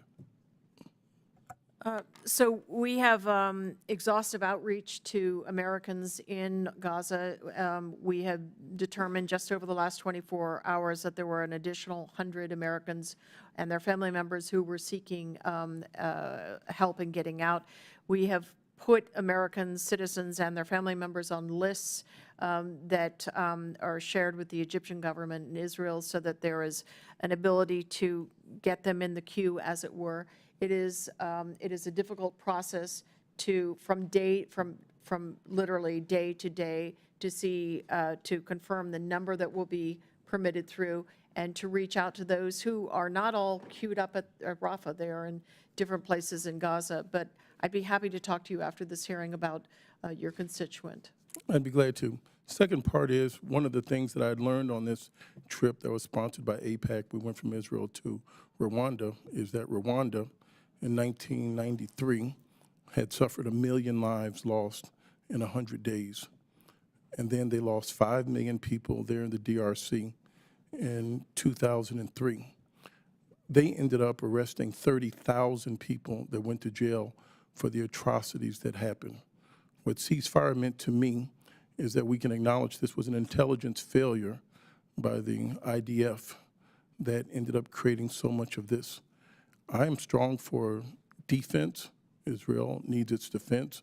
I'm also for diplomacy. When this bombing in retaliation took place 30 days ago, it was taken without a confirmed ambassador to the United States or without a confirmed ambassador from the United States to Israel or to Egypt. I didn't think we had all of our diplomacy in place. And then what gives for a long-lasting peace so that we can have reconciliation amongst the people, that I'm seeing people become hardened. I live in a district where the 6-year-old child was stabbed to death. People are becoming radicalized, and we have seen this escalate over time. I am asking for a ceasefire simply to get humanitarian aid in. If there's one innocent person killed, to me that's too many. If it takes more time to ultimately root out Hamas and so that we do not kill innocent people, I am for that.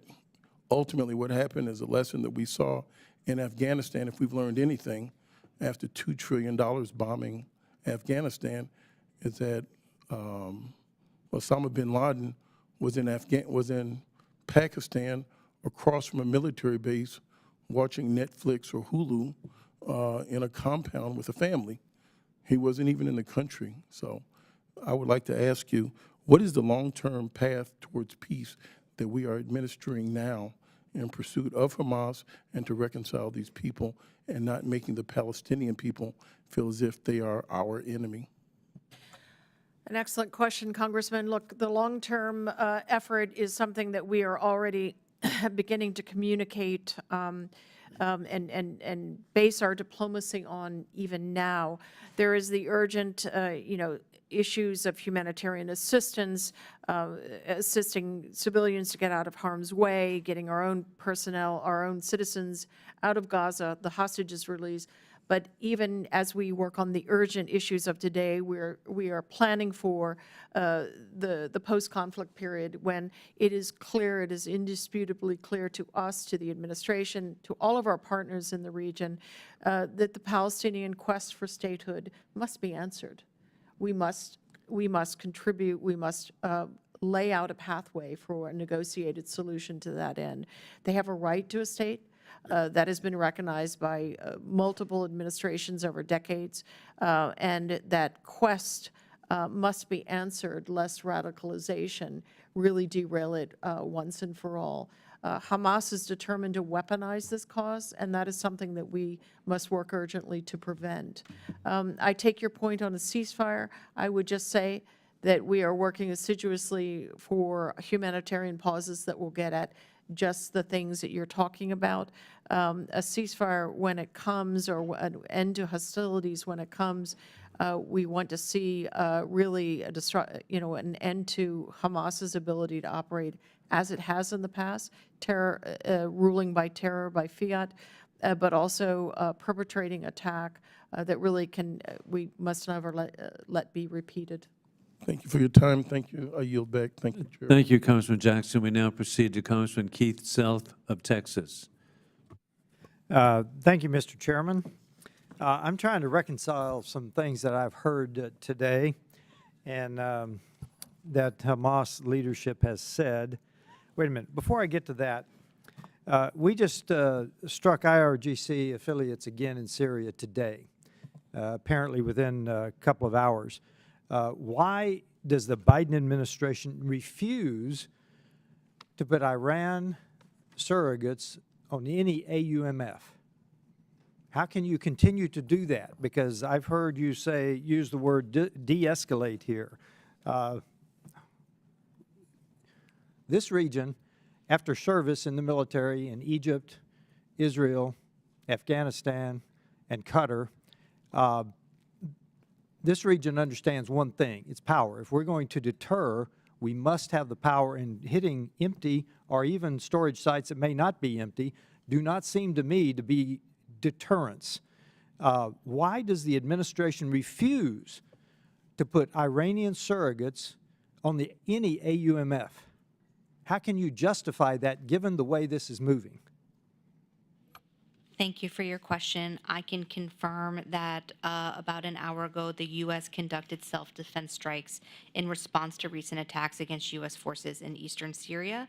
We look forward to providing further details to you soon. To be very clear, Iran is the origin and has the fingerprints of the arming, training, equipping, and directing of these militia groups. Putting Iran-aligned militia groups is declaring war on Iran. Our objective in the region is to prevent war, to prevent escalation. Wait a minute. Did you just say that putting them on an AUMF is declaring war on Iran? It is requesting the authorization to use military force against Iran-aligned militia groups.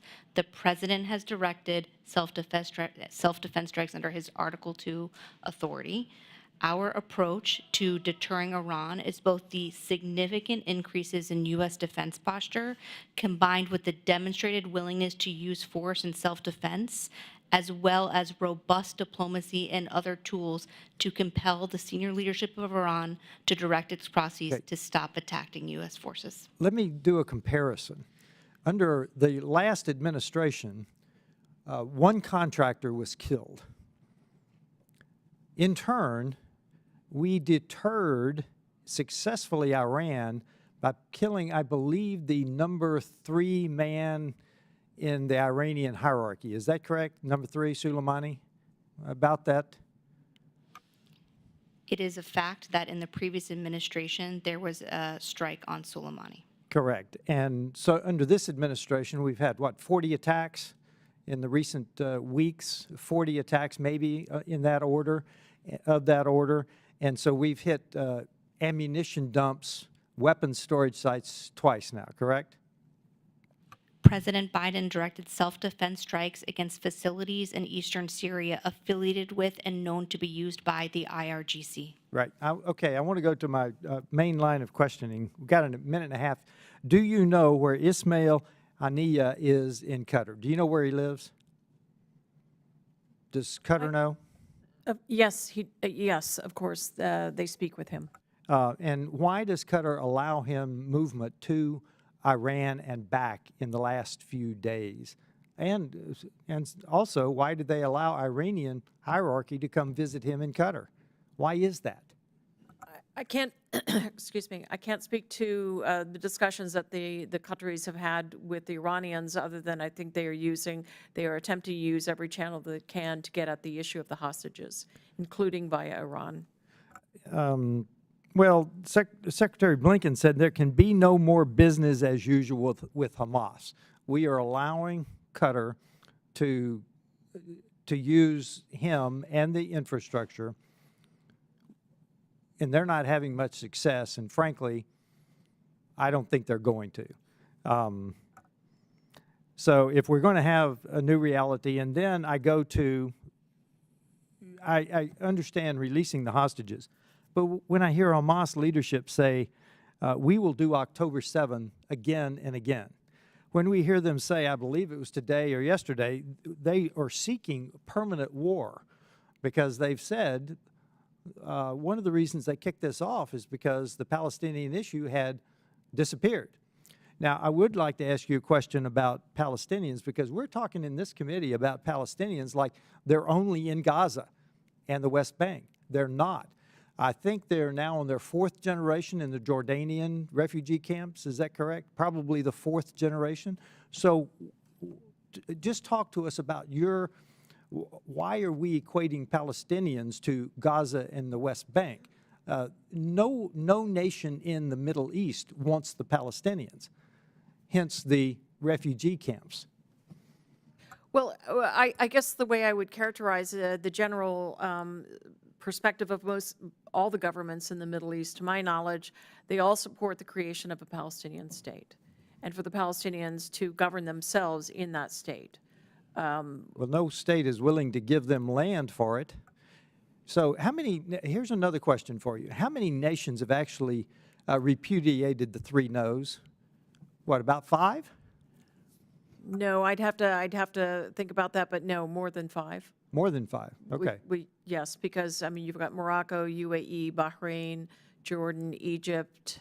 That's about 5. UAE.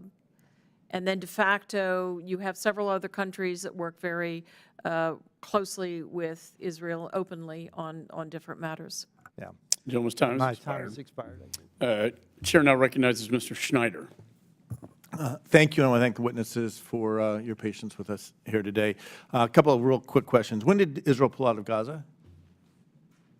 In 2005, yes. And who was in control after Israel left? Well, initially the PA, and then there was a coup, so it was Hamas after that. And when did the coup happen? 2007. Right. And since 2007, when Gaza violently threw out Fatah and took over Gaza, how many escalatory conflicts have there been between Israel and Hamas that have resulted in a negotiated ceasefire? At least 6. At least 6. And they have been very tenuous ceasefires. They've been good for a couple days, good for a couple months, and then they've collapsed. Yeah. When was the last ceasefire negotiated before this conflict? 2021. I think it was May 19th, 2021, 870 days before October 7th. What was the status of the ceasefire on October 6th? Was Israel observing it? Well, yes, of course. I would say that it was a sort of on and off again affair because you occasionally had rockets and so forth pop off. So, yep. But Israel was observing it. And so I'm going to ask obvious questions. We've touched on these over the course of the day. And again, thank you for your time. But who violated the ceasefire on October 7th? Very clearly Hamas. Who slaughtered 260 young people at a music festival on October 7th? That would be Hamas. Who murdered more than 130 people at Kibbutz Be'eri on October 7th? Hamas. Who butchered children at a nursery in Kibbutz Kfar Aza on October 7th? Hamas. Right. Is it a war crime to intentionally target civilians? Absolutely. War crime to use rape and torture as a tactic? Absolutely. To burn people alive in their homes? Absolutely. To take more than 240 people hostage? Absolutely. To deny those people who they took hostage visits from the International Committee of the Red Cross or the necessary health care? Absolutely. Is it a war crime to use an ambulance to transport fighters and weapons? Yes, it is. How about to launch rockets from civilian neighborhoods, from hospitals, mosques, and schools? Yes, it is. Using human shields, is that a war crime? It is. So let me ask a broader question, because we have talked about this war, and we went through a rapid-fire list of questions. But let me be very clear. I see the suffering of the civilians in this war. It's the civilians who always get caught in the middle of the war. I've said that many times. And we need to bring this war to as rapid conclusion as is humanly possible, because the civilians in Gaza and in Israel are suffering. Almost 1 million people have been displaced in Gaza. Almost 250,000 people have been displaced in Israel. But what would happen if Israel were to agree to a ceasefire before dismantling Hamas's ability to fight or to rule over Gaza? Congressman, you put your finger on the issue right here, and I would agree completely with you. The suffering in Gaza among civilians is wrenching. It's emotionally wrenching for all of us who are working on this issue. It is wrenching for the governments and the publics in the Middle East who are watching this. And on the other hand, to call a ceasefire right now, which might or might not be honored by Hamas, would be to leave Hamas in control of 240-some hostages, including babies and children, and would also leave fairly well intact, or much of the military infrastructure and war-fighting capacity and terrorism capacity of Hamas intact. Let me build on that for 1 second, because you used two terms I think are important to distinguish: warfighting and terrorism. What is warfighting? And maybe, Ms. Stroll, that's the question for the Department of Defense. What does it mean to say warfighting? It means to use military force to achieve an objective. Okay. Distinct from terrorism, though. Terrorism is crossing a border, beheading babies, raping women, killing concertgoers. Its intention is to cause trauma and terror to an entire society. Isn't that correct? The point is terror. The war fighting is soldier on soldier. But as we saw on October 7th, what Hamas did was in no way a war. It was pure terrorism.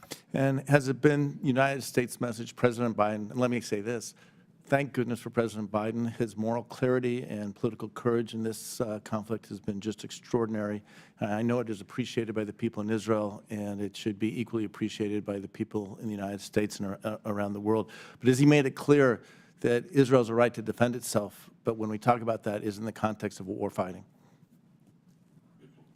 Absolutely, and it has an obligation to defend its people from terrorism and from the kind of attacks that we saw on October 7th. Right.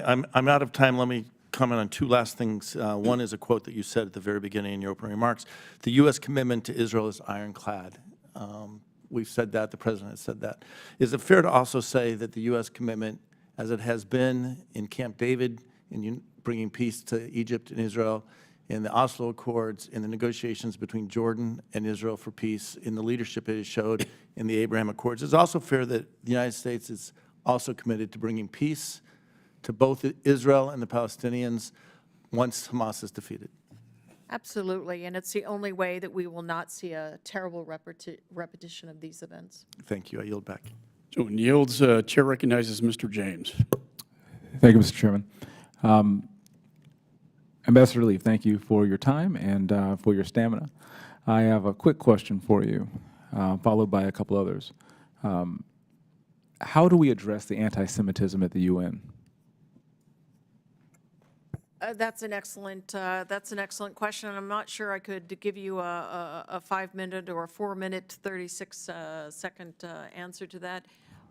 It is really something that we've seen for years, and it is a very casual kind of anti-Semitism that we see among some member states.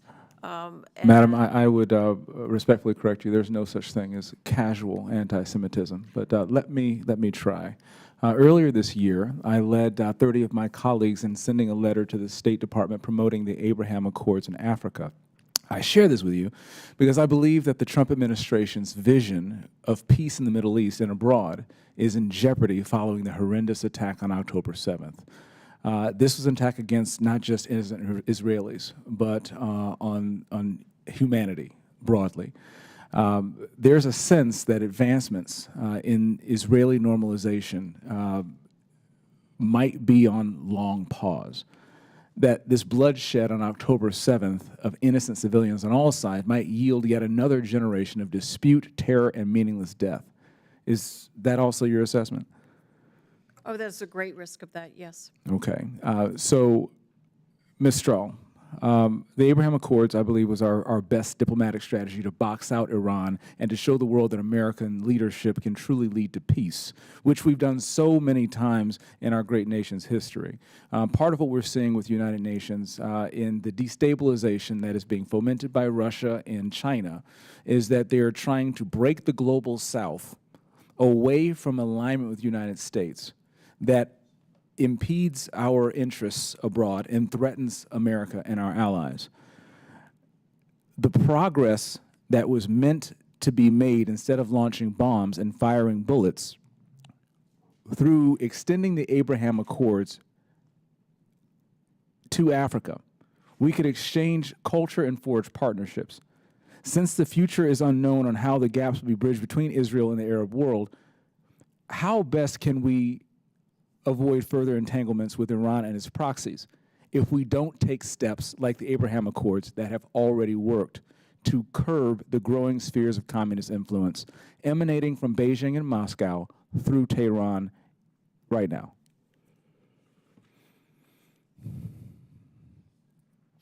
Thank you for that question.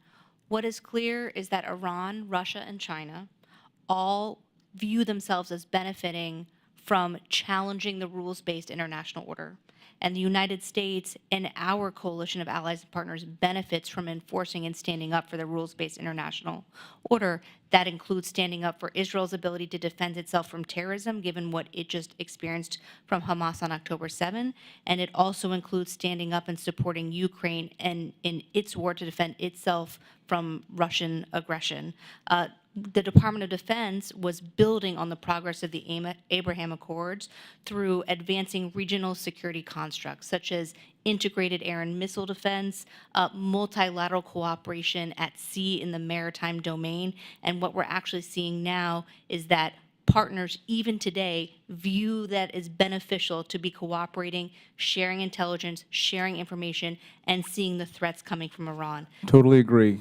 Forgive me for cutting you off. But one of the big things I'm very concerned with is exactly supporting that mission and boosting our capacity to satisfy our obligations under FMS and getting our defense industrial base in a position where it can not only support our allies, but most especially help America to defend itself. And so I'm working on that as well. But in the limited time that we do have, I would like to turn back to Ambassador Leaf. Have you vocalized to President Biden or to Secretary Blinken any concerns for the lack of sanctions enforcement on Iran and the consequences that would manifest itself through that, like we saw on October 7th? Before you answer, in the last couple seconds, it was widely reported this past August that there was a relaxing of sanctions on Iran to increase the supply of oil into the world so that we could have cheaper oil here in America. Are you getting any indication that there are any relaxation of sanctions on Iran due to this issue? No, absolutely not, Congressman. Mr. Chairman, I yield. Gentleman yields. Chair recognizes Ms. Kamlager-Dove. Thank you, Mr. Chair, and thank you for being here today, witnesses. So I'll just say many of my Jewish constituents have loved ones in Israel who were impacted by the Hamas terrorist attacks on October 7th. And the trauma lives on with the missing hostages held in Gaza, including my constituent's grandniece, 3-year-old Abigail, whose parents were killed by Hamas before she was kidnapped. Jewish and Israeli Americans have come together with Muslim and Palestinian Americans to deplore the terror and violence that innocent Palestinians are enduring in Gaza. And we are seeing an appalling rise in anti-Semitism and Islamophobia in my district and beyond. No one feels safe.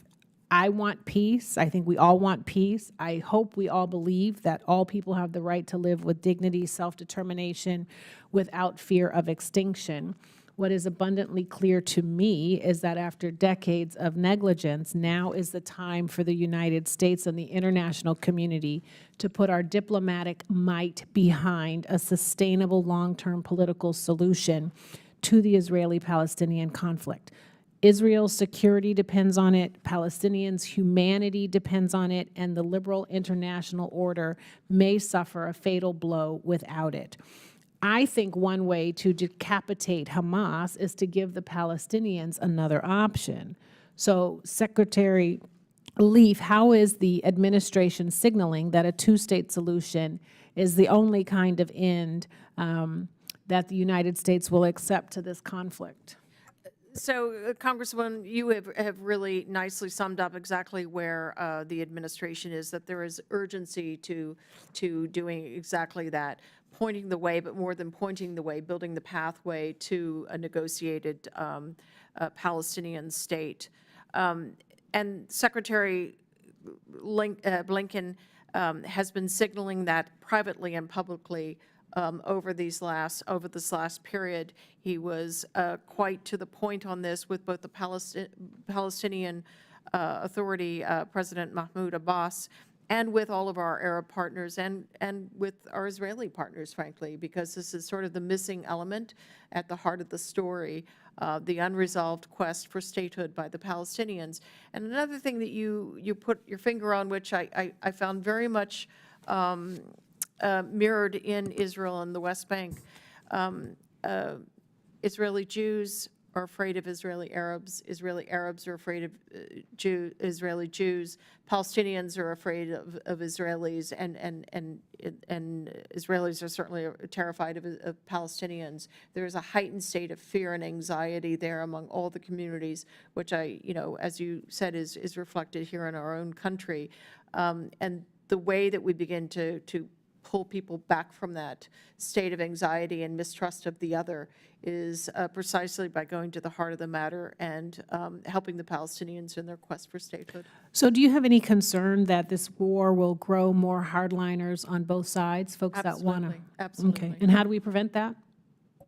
Getting the conflict to an end as rapidly as possible, and making sure that Hamas is driven out of business. And I would just say that the secretary has a sort of turn of phrase about this. He said you can destroy a military capability, a terrorist organization, but you can't kill an idea except with a better idea, and that's Palestinian statehood. So we talked about, getting rid of the Taliban from Afghanistan. That has not happened. So we talk about, we have to completely destroy Hamas. How does that happen? Because like you said, you cannot destroy ideas. It's a political process. It's a political issue at the heart of it, which is the unresolved quest for statehood, and that is something that we can lead on and will lead on. Can you have success without diplomacy? No, it is absolutely critical to do it diplomatically. How are we working, given Netanyahu has stalled or rejected the U.S. call for a humanitarian pause? Does this remain a priority for us, and how do we move the needle with Israel on this? We are working relentlessly on the issue of humanitarian pause. Last question. I know that the Palestinians were told to evacuate to the south from the north, and then they also have concerns about permanent displacement. So how do we still move innocent Palestinians to safety so that we can minimize the casualties of innocent Palestinians? We've been crystal clear on the issue of displacement, that we will oppose any displacement, any population transfer of Palestinians outside Gaza, full stop. The question of getting Palestinian communities out of harm's way within Gaza is another question, and that is something that we have really urged the Israelis, the IDF, to look to with care and attention. But we will not, we will oppose any displacement of the Palestinians outside their own territory. Thank you for your responses. I yield back, Mr. Chair. Generally yields. Chair recognizes Mr. Moran. Thank you, Mr. Chairman. Thank you to Assistant Secretary Leaf and to Assistant Secretary Stroll for your testimony. I'll keep your time for you. I have to leave, unfortunately, but I just want to thank the two of you for being so patient and staying with us for so long. And it's been very helpful having you here today. And thanks for putting up with everything else. And I yield back to the gentleman from Texas. Thank you to the other gentleman from Texas. Ladies, I want to ask you about, first of all, the Gaza Ministry of Health, the information we're getting from them, and what really appears to be some reliance on them for information I'm not so sure is correct. I want to just go through a few things, because over a number of years, through several conflicts, numerous bloody skirmishes between Israel and Hamas, UN agencies, as you know, and others have cited the Gaza Health Ministry's death tolls in regular reports. The International Committee of the Red Cross and the Palestinian Red Crescent also use these numbers or rely on these numbers, as does the United Nations. Several news publications cite numbers from Hamas for their data, but frankly, I'm a little skeptical about the data that's coming out. Both President Biden and the National Security Council spokesman John Kirby have been publicly skeptical of the Gaza Health Ministry's numbers and called them, quote, unreliable due to its control by Hamas. And I agree with that. Tell me a little bit about the types of propaganda. I'll start with Assistant Secretary Leaf, that Hamas or other Iranian-backed proxies are spreading using either the Ministry of Health or other organizations located in Palestine. So I would just say, Congressman, that Hamas is very adroit at using social media in particular to circulate its propaganda, to circulate disinformation, misinformation. On the question you cite about statistics, I would just say that in this period of conflict and conditions of war, it is very difficult for any of us to assess what the rate of casualties are. We think they're very high, frankly, and it could be that they're even higher than are being cited. We'll know only after the guns fall silent. So we take in sourcing from a variety of folks who are on the ground, and so I can't stipulate to one figure or another, but I think it's very possible that they're even higher than is being reported. I appreciate that answer, because that kind of goes to my next question. I was going to ask specifically about the number 10,000. That's the number that, as of November the 6th, is being reported as the number of Palestinians in Gaza who have been killed. And my question to you was going to be, do we think that number is higher? Do we think it's lower? Do we have any visibility? Do we have any reliable information that would give us some indication one way or the other on that number? I mean, as I say, we have a lot of different sources from people that we know that are on the ground, that are NGOs and others who are operating there, UNRWA and so forth. And I think we'll only have a faithful figure at the end, tragically. But I would just say, when as a point of comparison, Gaza Strip is about 25 miles in length and 7 to 12 miles in width, and you've got 2.2 million or thereabouts people compressed into a piece of land that is, well, it's comparable to Rhode Island, I guess, but I think Rhode Island is actually a bit larger and is half the population. So in these extraordinarily dense confines, it just stands to reason that there are very high casualties. In my last minute, I want to switch gears and ask both of you about Iran's participation. Early on in the assault, it appeared that there were advanced missiles and drones targeting civilians and civilian infrastructure used by Hamas. Information that's come to me indicates that it would be Iran that really has provided that to them, either as a proxy or directly. And so what is it that we need to be doing to push back against Iran's participation in Hamas's terrorist attacks that started October the 7th and continue to today? So the question of direct Iranian involvement in that operation is still a question that analysts are looking at very closely. I heard a variety of opinions from intelligence services when I was out in the region, with some officials saying that they found that even the political elements of Hamas were clearly in a state of surprise on October 7th, that this was a very siloed operation, and that other elements of the so-called Axis were in the dark. All that said, it's fair to say that Iran set the table for this in the years of support it gave to training and lethal aid and finances to Hamas and to other elements of the proxies. We need to strangle the financing. The weaponry, a lot of that has apparently been manufactured on site in Gaza, underground.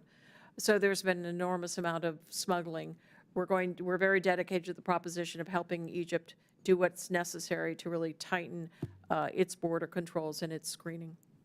Thank you, Assistant Secretary Leaf. Assistant Secretary Struhl, you got left out. I'm so sorry about that, but ma'am, I appreciate both of your time today. And Mr. Chairman, I yield back. Thank you, Congressman Moran. We now proceed to Congressman Tom Keene of New Jersey. Thank you, Mr. Chairman.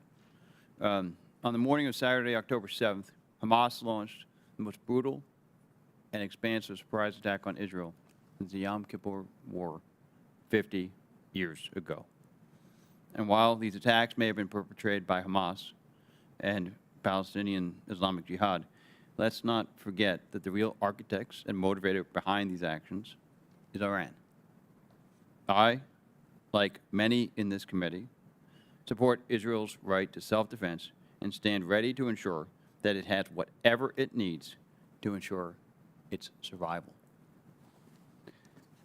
I, like others on this committee, share the concern that any pause will only allow Hamas to continue in its terroristic activities, and we need to be united in our efforts to ensure that we defeat the evil that is Hamas.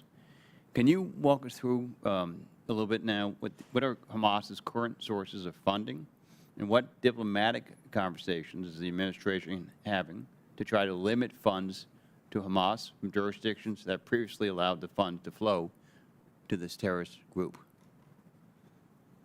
So we are really constructing a wide-ranging diplomatic effort on this front, and I think that we'll go back to the efforts that we had against ISIS, for instance, or Al-Qaeda and other major terrorist organizations. The effort to dry up the funding, to cut it off from both governments but also private donations is a long sort of trench warfare, and that's what we're going to be doing globally, going around to just restrict and break up. Are you already doing that? I'm sorry. We have started on that. Yes, we have. Okay. And what is your assessment of Hezbollah's current pace of attacks against Israel, and what is Hezbollah hoping to achieve with these attacks? The current rate of attacks against Israel from its northern border is escalating. What we know is that Hezbollah has an even larger missile arsenal than Hamas. By orders of magnitude. By orders of magnitude. And it is seeking to threaten the security of the state of Israel, which is why hundreds of thousands of Israeli citizens have evacuated from the north. What consequences will Iran face from the U.S. for its support of Hamas? I would say, first of all, it's not just a question of what consequences Iran will face from the United States. Iran should face consequences from the international community, from the region, and from everyone who shares an interest in a rules-based international order in which a state actor funds non-state actors, arms, trains, equips, and directs them. So it's not just only about what the United States is doing, which is demonstrating a willingness and readiness to use military force multiple times in this administration and most recently only an hour ago, as well as the increases in force posture, the robust sanctions implementation, and the diplomatic coordination. And we're urging all of our allies and partners as well to impose consequences and costs on Iran for its support for terrorism. You anticipated my next question, which is regarding the EU and the fact it had a divided response in consequence of these attacks.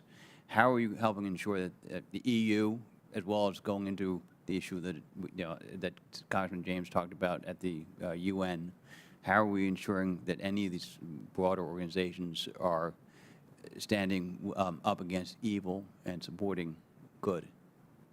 That's the labor-intensive efforts of diplomatic work, and that's something that we're very focused on.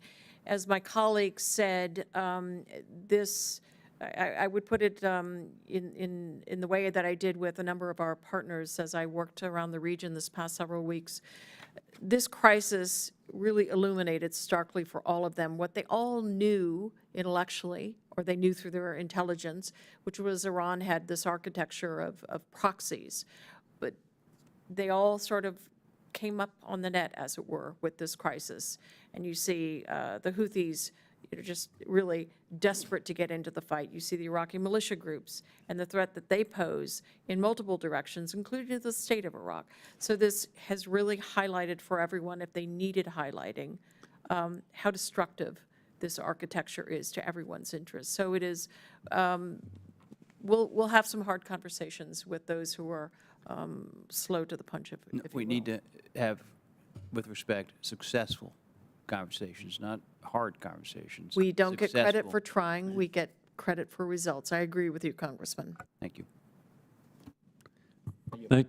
Thank you, Congressman Tom Keane. And 8 weeks ago today, I was meeting with Prime Minister Benjamin Netanyahu, and I gave him the Tom Keene presentation. The American people will stand with Israel, whatever it takes, for their survival. It's appropriate that we conclude with an outstanding freshman, Congressman Mike Lawler of New York. Thank you, Chairman. Last month, President Biden announced $100 million in humanitarian aid for the Gaza Strip. Obviously, no one wants to see innocent life lost or impacted by the ongoing conflict. However, I have great concern about this $100 million and the reality that Hamas, as the governing body in Gaza, would intercept or use these funds to further fund terrorism, to further fund the slaughtering of Jews. Who is receiving these funds, and what accountability measures are there to ensure that Hamas does not have access to it, and what would be the response of the administration if they found that, in fact, these funds were somehow being utilized to further Hamas's terrorism? So, at this moment, it's hardly possible to say that Hamas is governing. It is down. You would agree they are the government of No, I Gaza. understand that. I understand. I'm Okay. not disputing that. I'm just saying at this moment in this conflict, nobody's governing. No, they're using their civilians as human shields. Absolutely, absolutely. That's what I mean. But this is coordinated fully with Israel. These monies will have oversight, rigorous oversight. It will be run through trusted partners. It is really directed at critical humanitarian assistance in the first order. So when you say in concert with Israel, are the funds going to Israel to administer? Who is No, administering the funds? No, Israel has made it clear that it does not want to be in the business of administering anything in Gaza. So who's administering it? We have the oversight, and we go through trusted partners, NGOs. Who are our trusted partners? I can get you a list of those, sir. Please.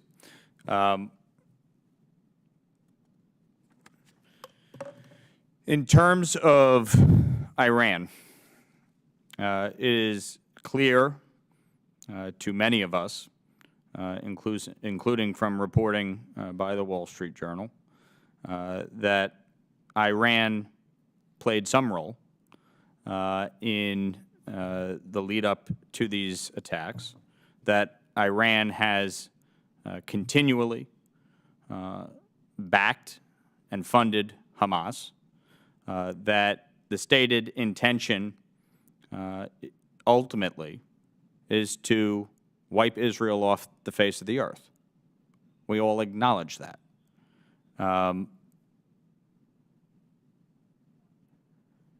Do you believe that the administration is prepared to hold Iran accountable, and in what way?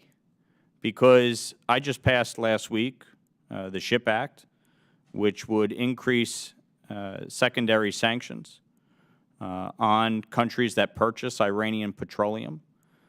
Since Joe Biden took office, Iranian petroleum sales and the revenue thereof has increased by 59%. What is the administration doing to hold Iran accountable? Thank you for your question. We have made it clear that Iranian fingerprints are all over the funding, arming, training, equipping, and directing of a variety of non-state actors, from Hamas to Lebanese Hezbollah to the Iran-aligned militia groups in Iraq and Syria to the Houthis in Yemen. And we do hold Iran responsible and accountable for the acts of terrorism we see in the region. As recently as this evening, when President Biden ordered precision strikes against IRGC-affiliated facilities in eastern Syria. Does the administration deny or confirm the Wall Street Journal's previous reporting about Iran's involvement in the October 7th terrorist attacks? The administration has been very clear that Iran has had a role through its arming, training, equipping, and funding of Hamas.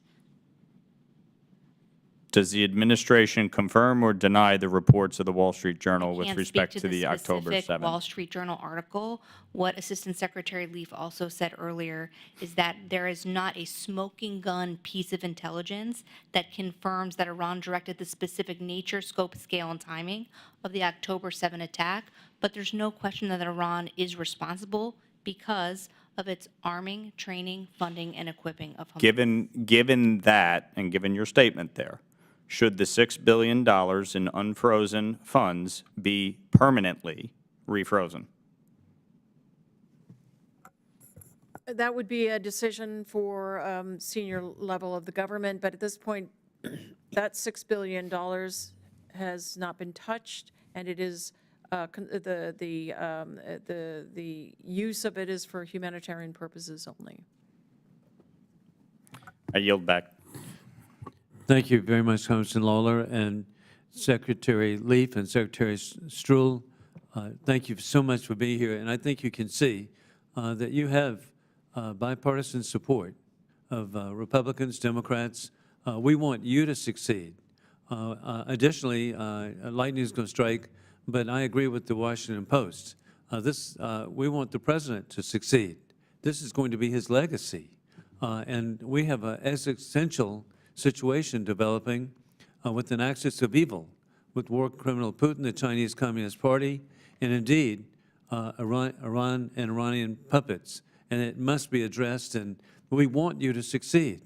And so just understand it's just for our families. And with the potential, as the New York Post has reported, of a potential terrorist attack here in the United States is imminent. What you're doing is so important, and we want you to succeed. Additionally, as we conclude, I want to thank the staff. It's amazing their persistence to be here 24 hours a day, 7 days a week. And with this, we shall adjourn.